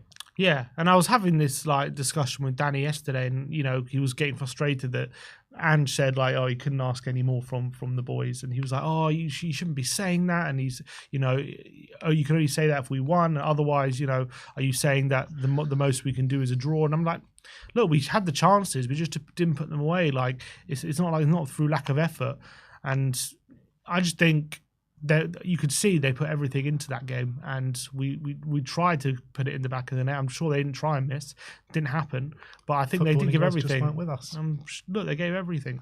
I think sometimes there's a tendency to just attack everything that's said all the time. And, I've definitely done that in the past. But I think when you put in a performance like that, where it's better than what we've seen for the past 3 months, and it's definitely going in the right direction, and you just got to give it credit, and you got to call out what you see that's not right, and we have done that today. But I think the performance was a positive one. It's just a shame that the result didn't match it. Exactly. So yeah, that is how the internet did react to the game yesterday. All right, I think it's time to move on to a Tottenham update. What do you reckon? Update first. Let's do it. I think there's quite a bit to get through in this Tottenham update. The rumour mill has been going into absolute overdrive. So we're going to get into that in a sec. All right, bear with. All right, you ready? Yeah. All right, let's get into this Tottenham update. And we're going to start off talking about Scott Munn, because everyone's heard about the appointment of Vinai as the new CEO, 14 years at Arsenal. And as of the summer, he will be our new CEO. And David Heitner says Vinai's arrival at Tottenham appears to be bad news for Scott Munn. Dan Kilpatrick says Scott Munn has worked behind the scenes with a limited public profile, but he's made a number of significant changes at Spurs, including overhauling the medical and sports science department last summer. The Tottenham squad has suffered an unprecedented injury crisis this season, leading to scrutiny over those changes. And I mean, if that is one of the changes he made, I mean, he couldn't have got it more wrong than he has, because the medical department has been nothing short of a disgrace this season. Let's be real. I mean, we've all criticised the medical team in the past and the sports science team in the past, but it seems to be worse than ever right now. So, I mean, that's a sackable offence on its own. Yeah, it's been a disaster. We know that other players have complained about it. The amount of injuries we've got has been nothing short of a shambles. So I think if he's the one responsible for that, or responsible for overhauling the medical department, I mean, we could be looking at another overhaul this summer potentially. So I don't know who we brought in. I don't know if they were bad, not qualified, or who they are. Apparently they're very young guys maybe who don't have a lot of experience. So if that's the truth, then I think he's got to take responsibility, a lot of responsibility for that, which is not great look for him at all. And obviously with Vinai coming in now, maybe stepping on his toes or taking some of the jobs that he was maybe responsible for, could be the writing on the wall for him with this appointment. Yeah, it just made me think, actually, because I know Arsenal quite a few years ago, I think it was about 4 years ago, 3-4 years ago, and Vinai must have been, CEO at that point. I don't know if he was the one responsible for this, but they had a massive overhaul of their medical team, and their medical team seems to be one of the best in the country right now. So if Vinai had anything to do with that, then hopefully that's a positive sign for Spurs. Yeah, let's hope so. Next up, we're going to talk about Antoine Semenyo. Fijache is obviously very reliable. Not say that Manchester United and Tottenham are ready to compete for the signing of Semenyo, who's valued at £40 million by Bournemouth. I mean, 40 million is a decent fee for Semenyo. He has gone off the boil. He has gone off the boil quite a lot. The whole Bournemouth team, really. I know, but he had a brilliant start to the season, a brilliant first half, I would say. And to be fair, he's been good for most of the season, but definitely in the last 10 games or so, he's not scored many goals. He's not done that much. So definitely a player who's gone off the ball, but you can see he's a player with a lot of ability. He's definitely a player who's really exciting to watch, has unbelievable shooting ability. So I think a lot of clubs are going to be looking at him this season, especially he's at a decent age as well. So I definitely think Spurs, it's kind of signing Tottenham will make, to be honest, but we'll see whether there's an appetite for him to leave Bournemouth and whether Tottenham stump up the cash. Yeah, Calcio Mercato claimed that Arsenal, Manchester United, Chelsea and Tottenham are all interested in Pietro Comuzzo, who has shone at Fiorentina this season, centre-back that has really kind of had a breakout season this year at Fiorentina, who are having a decent season. Yeah, and we could be looking for one if Romero's on his way out. I think there's a lot of rumours around us in centre-backs at the moment, so I wouldn't be surprised if we're looking for an option which is a bit under the radar, or are we going to go for the more expensive, obvious ones like Guehi and people like that? I'm sure if there's a chance for us to save a bit of money, we'll try and do it, knowing us. But yeah, I don't know too much about this guy specifically. Graham Bailey says that West Ham are trying to fend off London rivals Tottenham, Crystal Palace and Fulham to land Kyle Walker-Peters this summer. Chelsea are also keeping tabs, what they say is the England international, who is available on a free transfer this summer. I mean, you were positive of bringing Kyle Walker-Peters in last summer. Is that still the same? Depends if we're in Europe or not. I kind of because if you're in Europe, we might need that kind of space for the club trained players, and it kind of makes more sense there. If we're not in Europe, it doesn't really make any sense, to be honest, to bring him in, because there's not really going to be a space for him anyway, and there's no need for him. Hasn't had a great season, to be fair, as well for Southampton. I know most Southampton players have been rubbish, but he hasn't maybe been as great for them. Do you think he's been one of their better players, though? He's been all right. I think too often... Look, I guess it's hard to know whether it's him or it's the team itself, because they've just conceded so many goals and maybe he's lost a bit of confidence. I think there's a good player in there. I think there's a player who, as a backup, right back, kind of left back player, I don't think he's bad. I really don't. But yeah, I think I guess depends if we're in Europe or not. But then again, if we're in Champions League... if it's Europa League, yes. If it's Champions League, I don't know about Kyle Walker-Peters in that aspect. But I think this season, I definitely think we could have used him. Yeah. Court offside are claiming that Southampton are expected to allow Dibling to leave for around £35 million. A lot less than the 100. Yeah, the 19-year-old is set to reject a new contract and receiving concrete interest from Manchester United and Tottenham. We all know, I mean, Fabrizio Romano said it a few months ago, saying that Dibling is our number one target going into this transfer window. And if it's true that it's 35 million, that's pretty much done, isn't it? Yeah, it makes a lot of sense. It was interesting. I was listening to Russell Martin. He was on a podcast. First of all, he was asked about Tyler Dibling. He said, how good do you think he is? He said, he's the best player I've ever seen, talent I've ever worked with or seen live, he said. Who's he worked with? I don't know. But he said he's incredible talent. And at the beginning of the season, I was kind of holding him back because I didn't want to... he said he didn't want to kind of put too much pressure on him, or he didn't want him to get too big for his boots, but he said it just became impossible to stop doing that, and he had to let him just flourish. And he said he's just an incredible player. And what was more interesting, he asked what is his best position, and he said right now it's on the wing, but he says for sure he's going to be either an 8 or a 10. Wow, an 8? An 8 or a 10, he said. He said that's in the future his position, he reckons. Wow. So maybe it's kind of a Decky kind of player maybe we could be having there. So be interesting to see if maybe we could sign him and with as backup to Decky potentially, and all of a sudden, and then if Decky ever moves on, you've got Dibling to fill in there, which could be interesting. Yeah, do you reckon he can kind of make that transition of come to us as a winger, and then maybe as it progresses, then moves more centrally? I don't know, but he definitely seems faster than Decky. Yeah. But what I think I've always noticed about Dibling, which is probably one of his most impressive traits, is his strength. He's got incredible upper body strength when he holds off really strong players, and the way players bounce off him. I've always said it reminds me of a young Bale, the way he was doing it. It was incredible. So maybe that's the theory. Like if he can add that strength in the middle of the park, maybe that could be his position. Interesting. Next up, we're going to talk about Johnny Cardozo. As a publication called Colina de Nevion says, Real Betis's Johnny Cardozo is considering rejecting a summer move to Tottenham. Spurs have a €25 million option in the midfielder as part of the Lo Celso deal last summer. I guess this always was kind of a reality. The worse Spurs get and the higher stock that Cardozo kind of gets. And he's having a brilliant season this year. And we've heard even like the likes of Man City could be interested in this summer. So I guess this always was a little bit of a possibility. Yeah, look, I don't doubt it's a foregone conclusion. A lot depends probably if we show any progress between the end of the season, if we can maybe even win that Europa League and win the Champions League all of a sudden, I think that all changes. But right now, with the form we're on and he's doing great, and does he want to come and just the mess that we're in at the moment, potentially with the manager's future up in the air? And I'm sure there's probably doubts right now. If I was him, I would also have doubts. It doesn't surprise me, but I think a lot can change between now and the summer. Yeah. David Ornstein brought us a report on Dean Heisen saying that Arsenal, Chelsea, Liverpool, Newcastle and Tottenham have all met with Dean Heisen's representatives ahead of a decision being made on the 19-year-old's future.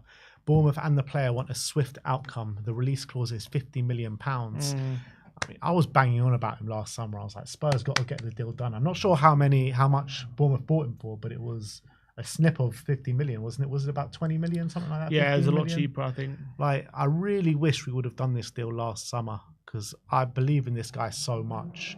Ever since Jose Mourinho said that this guy has got a massive future and he's going to be one of the leading centre-backs in world football, I've taken a really close look at him and followed him quite closely, and it's no surprise to me. I mean, it's a surprise like how quickly he's taken to life in the Premier League and how good he's been this season, but it's no kind of surprise to me of like the trajectory that he's on. Yeah, and he's even starting for Spain now in the last international break. So that goes to show how highly they rate him, and I think he's brilliant in terms of you don't start for Spain centre-back if you're not like good on the ball and have that technical ability there. And he does have that, and he's a big guy as well. Brilliant defender. I think he's really stepped in for Bournemouth so impressively and become pretty much their best defender. I think 50 million for a player of his quality at his age is something we just have to do if you're able to do it. Obviously, if Romero leaves, the problem we could potentially have next season is if we get someone like him, which is it's not him specific problem, but if we're talking about signing Dibling, you've already got Tell, you've got Bergvall, you've got Gray, Mikey Moore, Odebear. You could be thinking about having a whole team of teenagers. I know. And like that is just not sustainable for a whole season, really, when it's that young. But like they're all such great talents. You don't want to miss out on any of them, but sometimes you just have to make tough decisions. I don't know if he's the one I would make, but I'm just saying, you got to think carefully about these things. I get what you're saying, and I agree with you, and I definitely agree with you. But I look at the way this guy plays, and for 19, he is just incredible, man. He really is. And if you have the chance to sign him, even if you have to play a whole team of teenagers, you sign him, because this guy. The problem I see with signing Dean Heisen is that his level in a few years will probably be much higher than Tottenham Hotspur, and you're looking at probably a Real Madrid or someone like that coming in for him. And if you sign Dean Heisen, I genuinely believe in 2 or 3 years you need to think about replacement for him. Yeah, to be honest, I just don't think he'll look at Tottenham. At 19, you never know. He might do. I think who the other clubs you're saying in from him? The other clubs: Arsenal, Chelsea, Liverpool, Newcastle. They're all much more settled than us right now. Yeah, but you look at Arsenal, right? Gabriel and Saliba. Unless one of them leaves, he's not getting consistent football there. Probably. You're looking at Chelsea. There's a clear pathway there at Chelsea because their centre backs with Fofana's their best one, and he's always injured. So I mean, he gets in that team. Liverpool, replacement for Van Dijk maybe.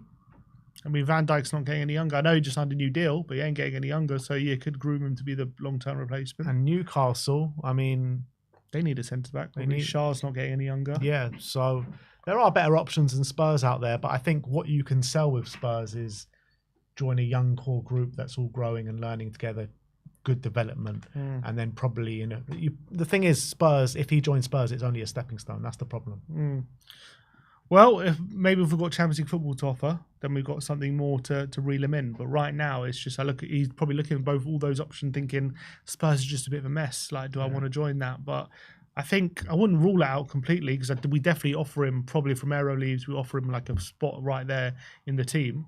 But it's I think right now it's a tough sell against those other teams. Yeah, probably right. Matisse Tell, Florian Plettenberg says that Tottenham are considering a bid to sign Matisse Tell permanently and are happy with the player. However, Spurs definitely want to renegotiate with Bayern and are not willing to activate the 50 to 55 million euro release clause. Tell has no future at Bayern and they would like to sell him this summer. I mean, we were talking about this the other day, weren't we? About a potential renegotiation. I said it's obvious we will. That's just classic Levy. You always go to the renegotiation every time. So, I mean, it's mad, though, isn't it? Like, how his stocks kind of changed over the last year or even the last 2 years because, like, we tried to add him in the Kane deal when we sold Kane to them a couple of years ago and they weren't having any of it, none of it, And even when they played us in the pre-season friendly earlier on, beginning of this season, he was brilliant in that game. And you're thinking, wow, this guy is like the next best thing coming out of Bayern Munich. And now they're desperate to get rid of him. Yeah, well, I don't know why specifically they are, and it's a bit of a surprise that they want him out. But I think, look, the guy's still 19. He's got so much ahead of him. Just because if they want to sell him, maybe they just want the money and they want to reinvest it. Maybe they see him as a talented youngster who they've got a lot of good forwards and they can afford to sell him. Maybe that's that, and he wants to play. Or maybe there is a problem there. Maybe they're for some reason they're not actually convinced anymore by him. I don't know, but I just see I do see a talented player there who's very young and needs consistency, needs game time, and has got the world at his feet. I really believe that. So I, for one, would want him to stay. Obviously, there was a rumor going around, or aggregators were posting a story about CFC Bayern, as Christian Falk saying that he expects Tottenham not to agree the deal and to send him back to Bayern, but a lot of people running with it as if that was information, but it was only really an opinion piece by him, so it wasn't really information that he had. But it was all awash on social media, and actually it led to Alistair Gold asking Ange about it in his press conference because he was saying there are reports in Germany he's going to go back, and Ange said, "Don't believe everything you read," and he said, "You have to make sure." He said, journalists double and triple checking their sources is long gone, and don't believe everything you read, and they're happy with him and he's a good player. But how many times have we seen Daniel Levy go in and renegotiate a fee, especially given the fact that he hasn't played as much as we would like and he hasn't lit up any trees? I was confident, knowing all that information, he wasn't going to go in and just pay the 50 million. He was going to renegotiate it. Yeah. But he's been successful in doing that on a number of occasions, to be honest. I think the Decky one, did he renegotiate that one? I'm not sure if he did. What other ones did he? Was it Lo Celso? No, what one? He definitely did some recently. He renegotiated a loan deal. What was it? Werner?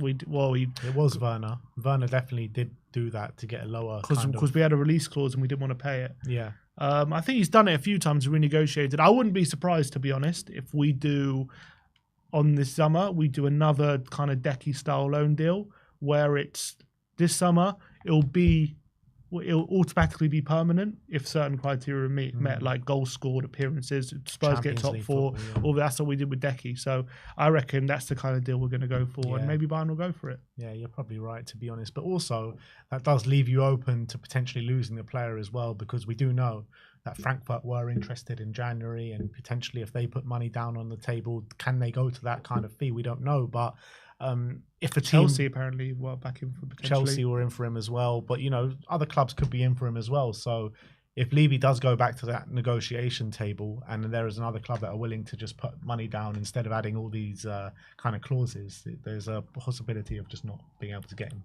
Yeah, true, and that's the way we work, and that's the risk we pay. Well, look, maybe not many teams are going to want to pay 50 million potentially. Maybe they will. I mean, in January, United definitely didn't want to. They only wanted a loan deal. Chelsea bought. It might not even be having to pay 50 million, because if Spurs are going to go back to the negotiation table and try and add all these clauses in, that someone else might be able to pay some certain amount of fee just straight instead of adding all these clauses in, you know what I mean? And that might be more valuable for Bayern. Potentially, or they could potentially get more money from us if he meets the clauses. If, though. It's always an if. Yeah, but if he doesn't, then they could always sell him again. But yeah, I guess. Look, we'll see.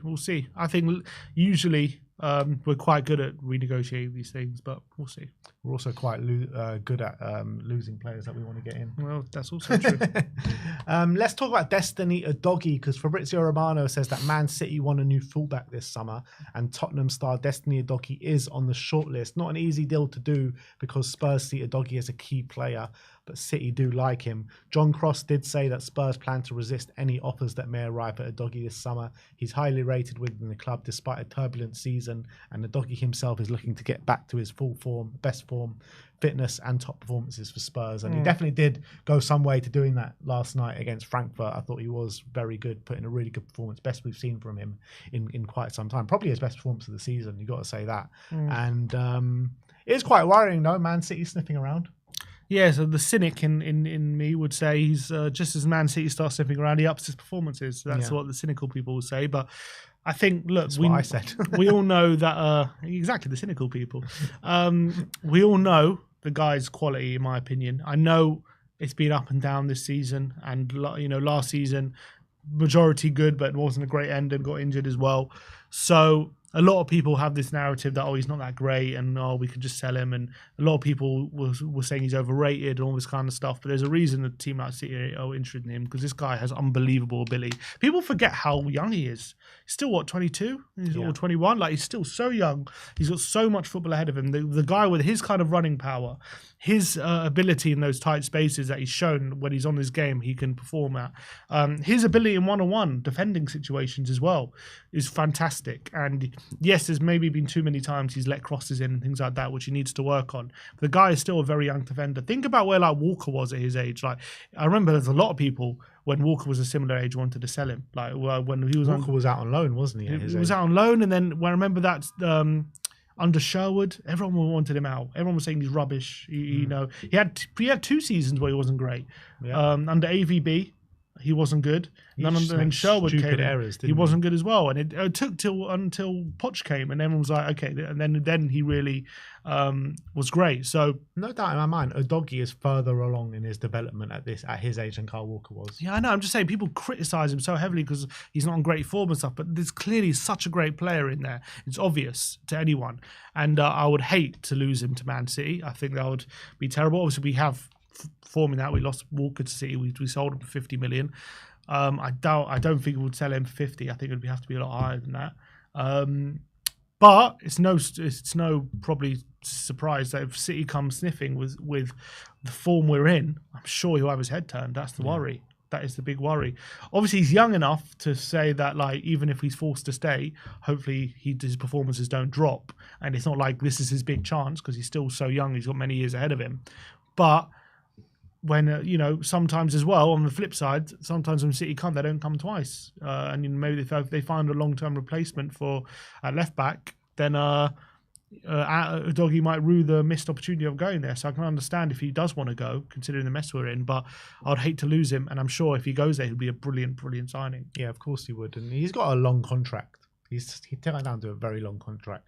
2030 is when his contract expires. So, look, Spurs don't need to panic just yet because I think, we're in a position to turn down these offers, but it's all about Udogie and where his head's at.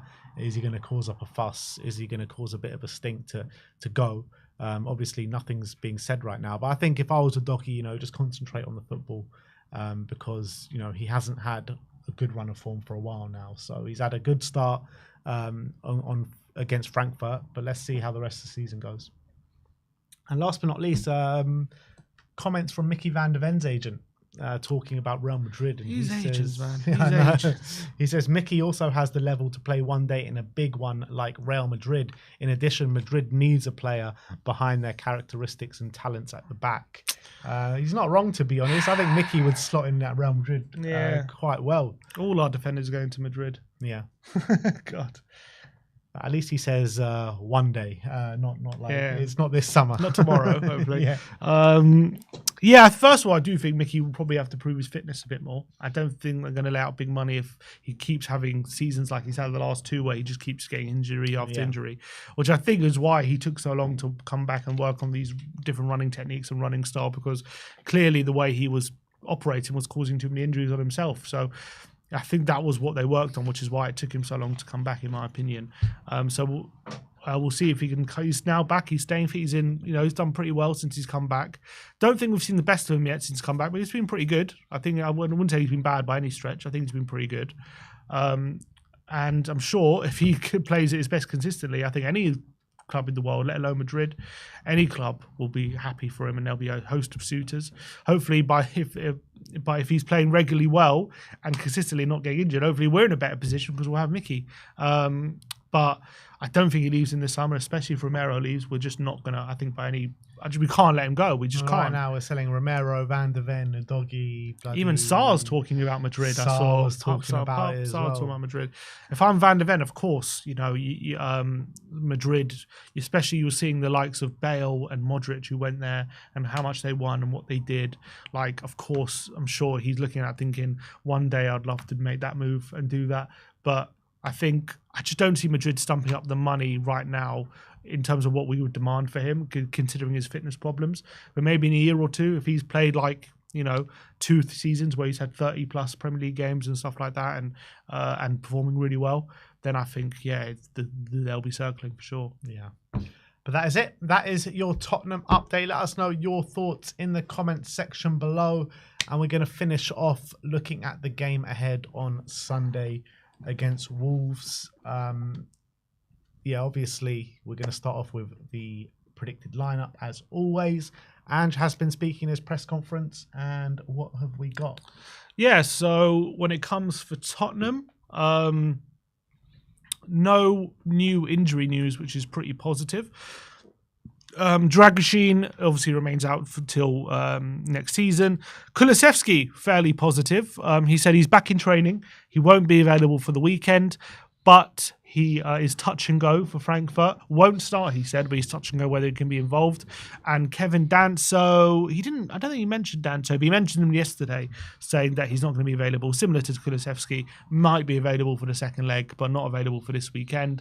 So in terms of any new injuries, nothing to report. Obviously, we spoke about Odegaard yesterday. A lot of worry about him being out and hamstring injury.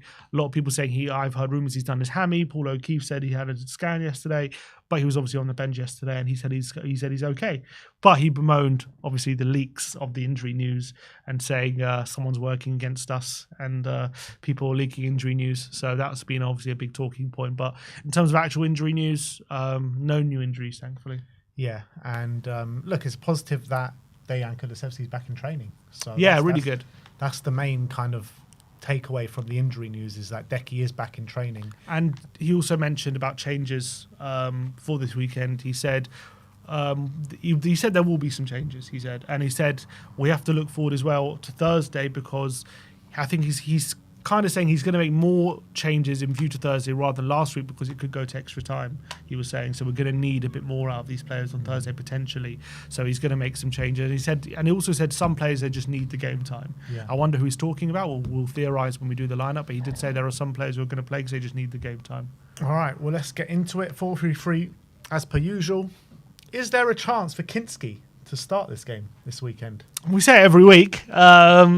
Again, if he's not going to start every week, I'm like certain in my mind Vicario's starting, but like I think there is actually a genuine chance that Kinski could start. I would like to see Kinski. I mean, there's not any reason to, because we know for goalkeepers they don't really get tired, so it's not like a thing. Play. I agree with you. I agree. He has come to play. So I'm surprised.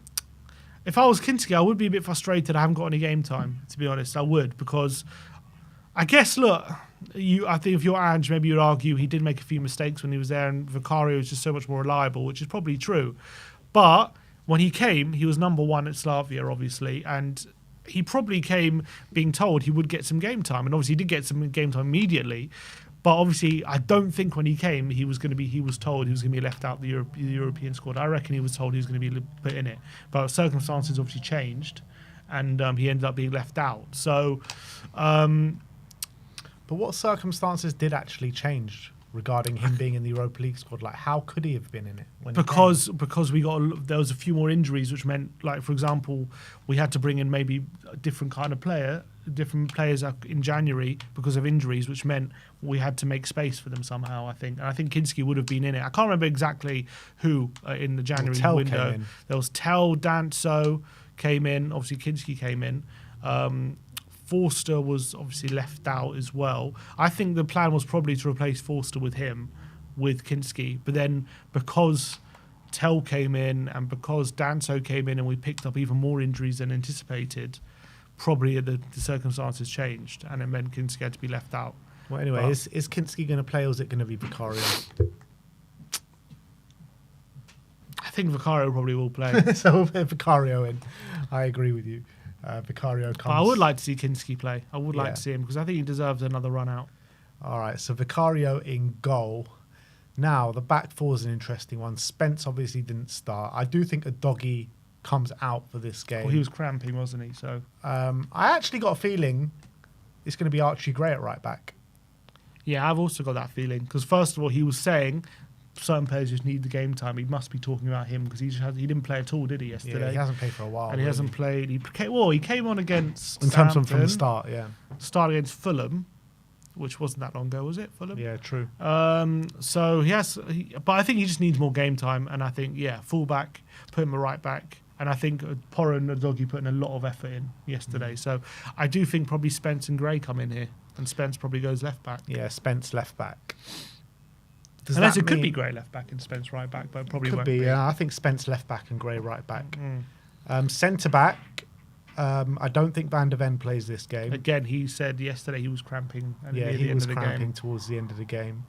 So I think one certainty is Romero, right centre back. I think he does play.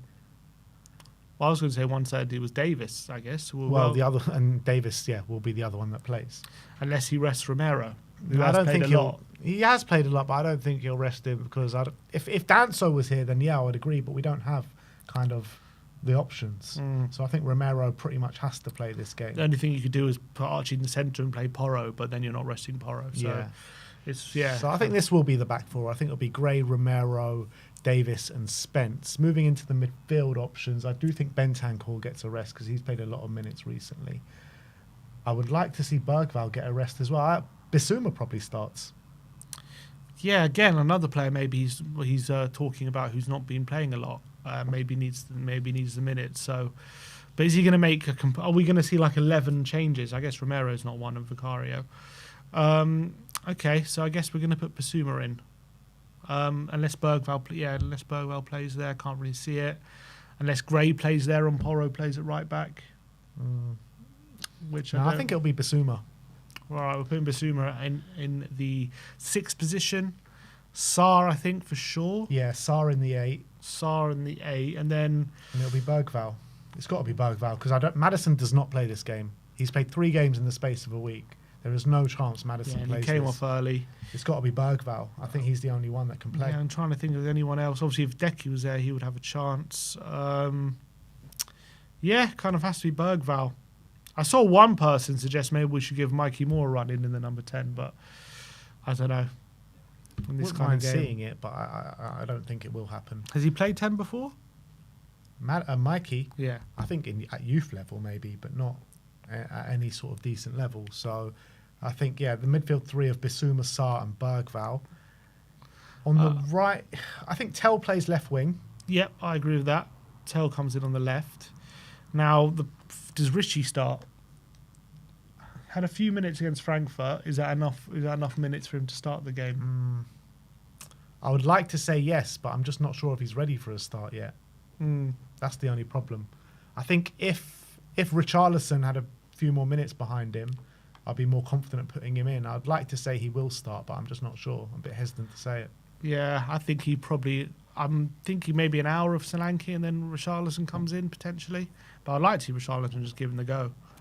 And actually, if he does well, he could even potentially win his spot for Thursday. But I think he does like to play Solanke a lot as well. Solanke's just one of those players he doesn't worry about getting tired. Yeah, I think put Solanke in and Richarlison will get some decent minutes off the bench. So is it Brennan or Odebear? Or Mikey Moore even? I think it'll be Odebear. Or Timo Werner? Nah. Timo's finished. I think it'll probably be... It could be Brennan within line to play Odebear on Thursday. You reckon? Could potentially be that. Because we know that Odebear did have a problem with his hamstring. So is it risky putting him in from the start in this game? Yeah, but he was on the bench. But yeah, he clearly didn't get any minutes though. Didn't get any minutes. I'll probably say Brennan, to be honest. We're going to go Brennan again. But he did play 90 minutes, though, didn't he, Brennan? Didn't come off on Thursday. Okay. We're going to go Brennan Johnson on the right. So this is the team that we're going for Wolves away. Vicario in goal. Archie Gray right back. Jed Spence at left back. Centre back position. Romero and Ben Davis. Bissouma, Sarr and Bergvall in the midfield 3. Brennan on the right. Tell on the left. And Solanke up top. I mean, there's still quite a few changes, but not a whole host of changes, I guess. How many is that? So that's Tell, Sarr, Bissouma, Davis, I guess Spence and Gray. But I mean, Spence. 6 changes from Thursday. Yeah. 6 changes from Thursday, yeah. Which is a pretty good amount. 6 changes, but actually, when you look at the changes, the only changes that actually are players that are not playing like regularly week in, week out is Davis, Gray, Bissouma. Everyone else you don't, and Tell. Yeah, everyone else is, everyone else is a fully first team, like, you know what I mean? All right. And then obviously we've got some decent players off the bench if we need them. Yeah. All right, that's our predicted lineup.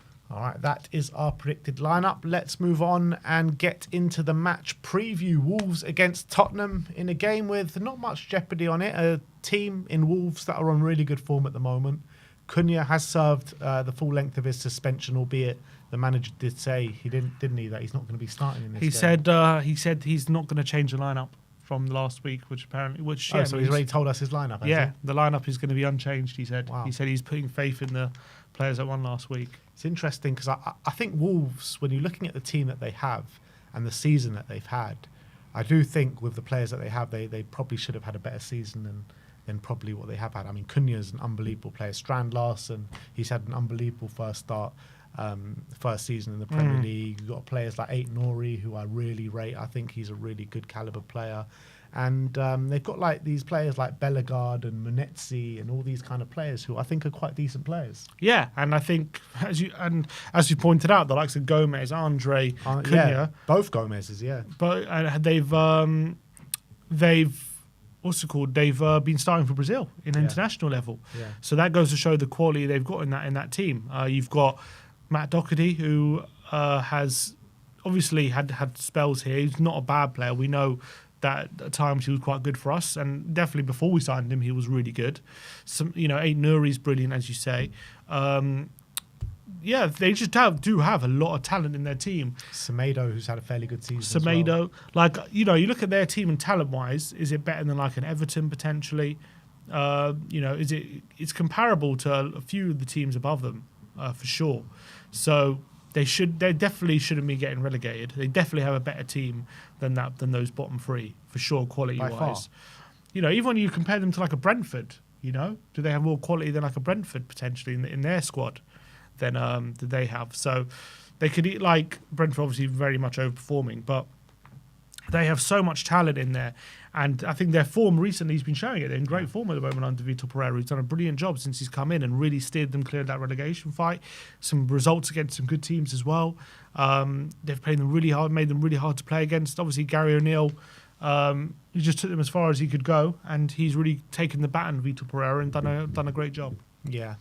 And I'm looking at, because Spurs, you know, we do struggle when we go to Molineux at the best of times, but this time we're going to have to make a whole host of changes. The squad and the team are going to have firmly one eye on that game on Thursday. I have no doubt about it. If there wasn't one eye in the second half against Southampton last weekend, I think for 90 minutes you're probably going to have one eye on this game on Thursday, because our whole season is riding on that 90 minutes next Thursday out in Frankfurt. So I just can't see that Spurs have a decent performance here. And I can't see us anything but a defeat or maybe a lucky draw. That's all I can see in this game. Yeah, unfortunately, I mean, based on what I saw in the second half against Southampton, how he just phoned it in and just basically wanted that game to end, even though I know we were 2-0 up, but I can see us basically having another difficult day on Sunday, and I'm sure the noise will grow louder if we do lose another game and people get on the team's back again. They'll start naming the amount of defeats and everything like that, which is fair enough. But I do think all eyes will be on that Thursday. We know Thursday is such a big game for us. We know that's where we want to achieve this season is Thursday night. That's the best route. That's the only route, back to Champions League football and actually to win a trophy. And it'll be stupid to not prioritise that at this point. We would be stupid. So I think, obviously, it's important to try and gain some sort of form back in the Premier League and not lose every game from now to the end of the season, and try and show that we can be consistent in Europe and in Premier League, because that's what you're going to have to do to be a successful team. So I'm sure I don't think Andrew's going to go out there and say no one cares about this game. I'm sure we're going to try and win. But I just know, first of all, our players' nature in these circumstances can be to take their eye off the ball. I know Wolves, as much as they're probably safe, they're going to want to make doubly and triply sure that they're safe. So they're going to put everything into it, and they're in great form. So they want to continue that momentum as well. I think they've 3 wins on the bounce. Yeah. So they're going to definitely go all in on this game for sure. They're not going to take it lightly whatsoever. And I think that's going to lead to a difficult day for us. And they always have a good game when they play us. I mean, we barely beat Wolves. I think we've beaten them like twice in the last 5 years or something stupid like that. We should have really beaten them earlier in the season when they did get a draw at our ground. Should have really beaten them that game. Yeah, you could say that, but I mean, Cunha gave us no ends of problems. I mean, he was ripping us apart, particularly in that first half. And it's not like Spurs, we were great, you know. We weren't great in that game, but we were just better than Wolves, I thought. Yeah, maybe. I thought we deserved the win. Son missed a penalty. Yeah. And we should have really taken 3 points. We were 2-1 up, and they literally... Well, we conceded in the last minute, didn't we? Yeah, they barely had a chance. They just scored out nothing, really. But it was a great goal from Strand Larsen, and it was a really great finish, obviously showing his finishing ability. He's obviously a player of the season who has surprised a lot of people in terms of how he's just taken to the Premier League, got so many goals in a struggling team, and...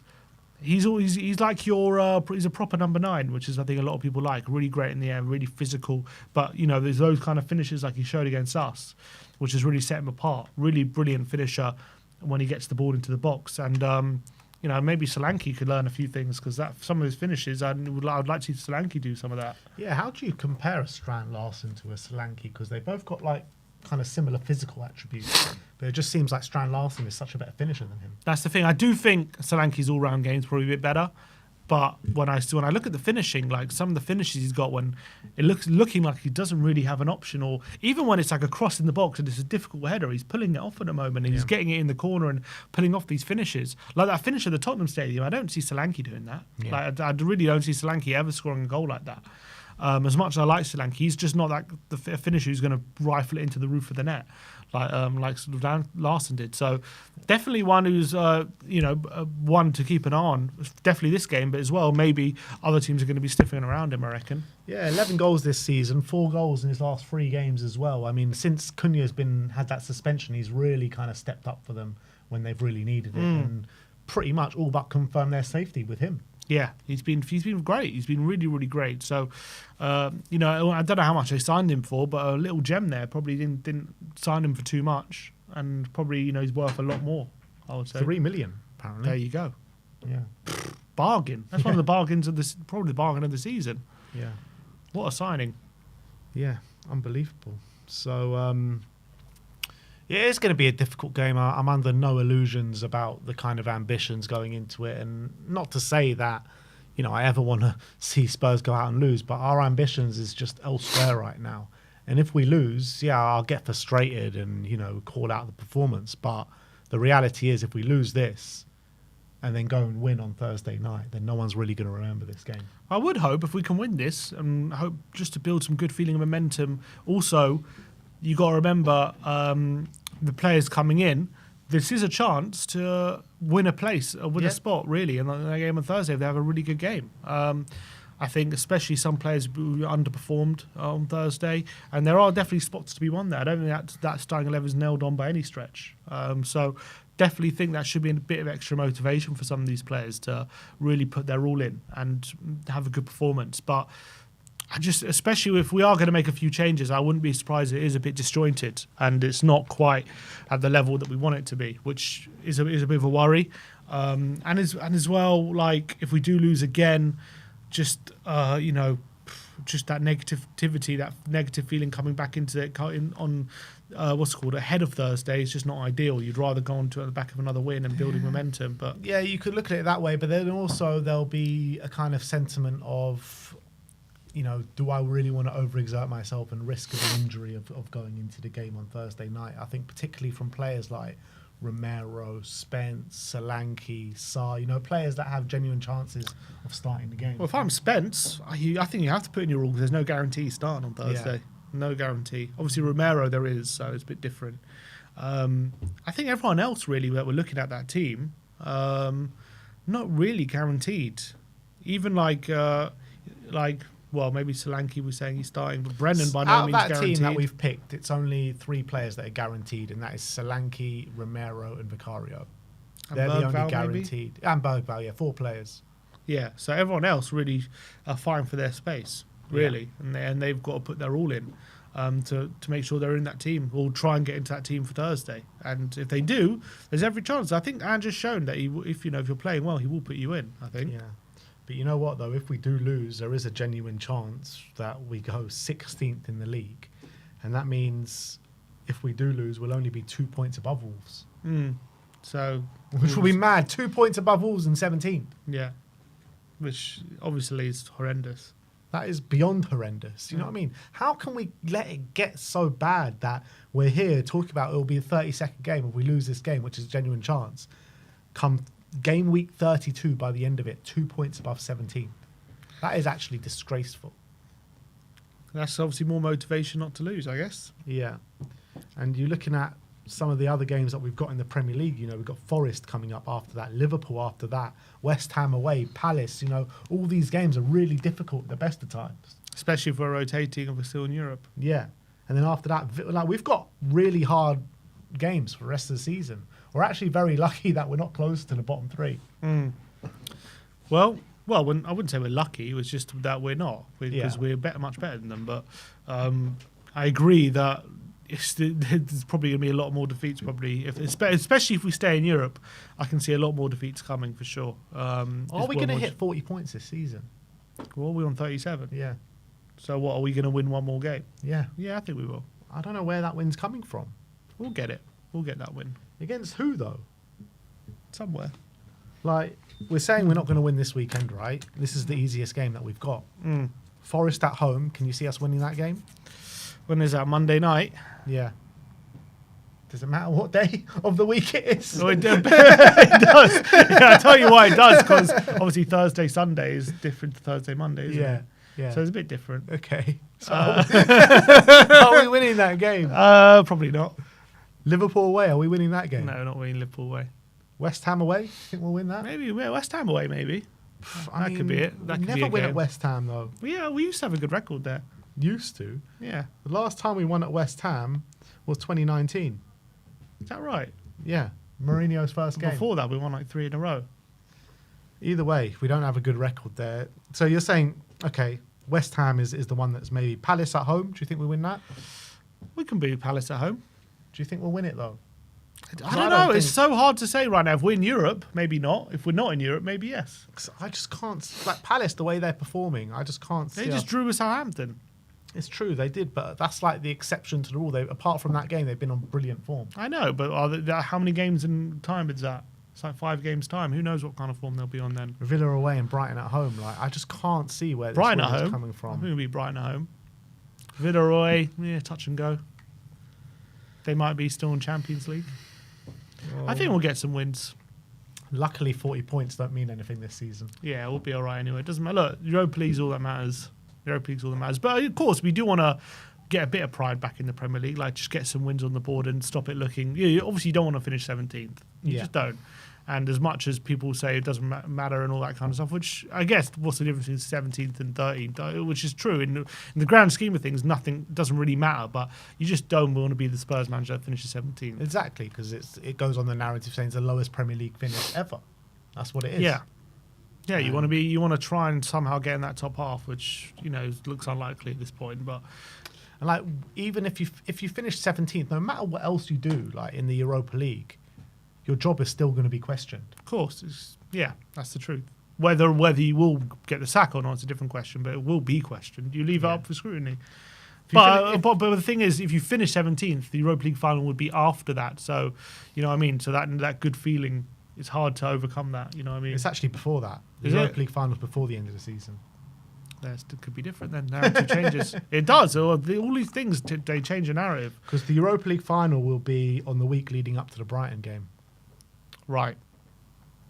So it does. All these things, the timing of these things, all that does definitely changes narratives. If we're in Europa League and then lose the game against Brighton on the weekend, all of a sudden that whole weekend is focused on we're finishing 17th rather than what a brilliant Europa League win. You know what I mean? That's just how it goes. Well, I think whether we lose if we lose 5-0 in that, it's a weird situation because if we win the Europa League and we go and lose 5-0 to Brighton to finish 17th on the last day of the season, Spurs fans are just still going to be in party mode from winning the Europa League. So true.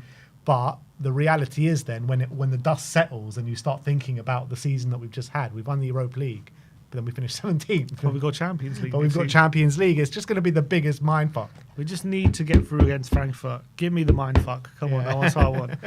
I want to have these debates at the end of the season. I'll be so fully Ange in. I can't wait. You're going to be so 17th in. Oh, I can't wait. Can't wait. Just get this Europa League. Come on. What's your score prediction? I think this game, it's going to be 2-1 Wolves. I think it's going to be a frustrating game. I reckon we're going to go 1-0 down. We're going to rally a bit. I reckon we'll start to look the better side. We'll get an equaliser. And then we're going to make some changes. We're going to have momentum. It's going to look like we're the ones going to go on and win. And then Wolves are going to sucker punch us. And as soon as we're starting to get hold in the game, then that's when they're going to get sucker punch us. Yeah, we're going to get sucker punched. And it's going to be finished 2-1 Wolves. Yeah. I think it will be 2-1 Wolves as well. I just can't see a way that we go and win this game. And it's mad to think about. We're talking about one of the only teams that are below us and we don't think that we can go and win the game. But it's all about Thursday. That's the reality. And I feel like most of the squad's eyes will be on that game. And a bit like the second half to Southampton, that's how I feel like Spurs are going to play. Not much in it. I can't even see what you're saying about Spurs like trying to beginning to take control of the game.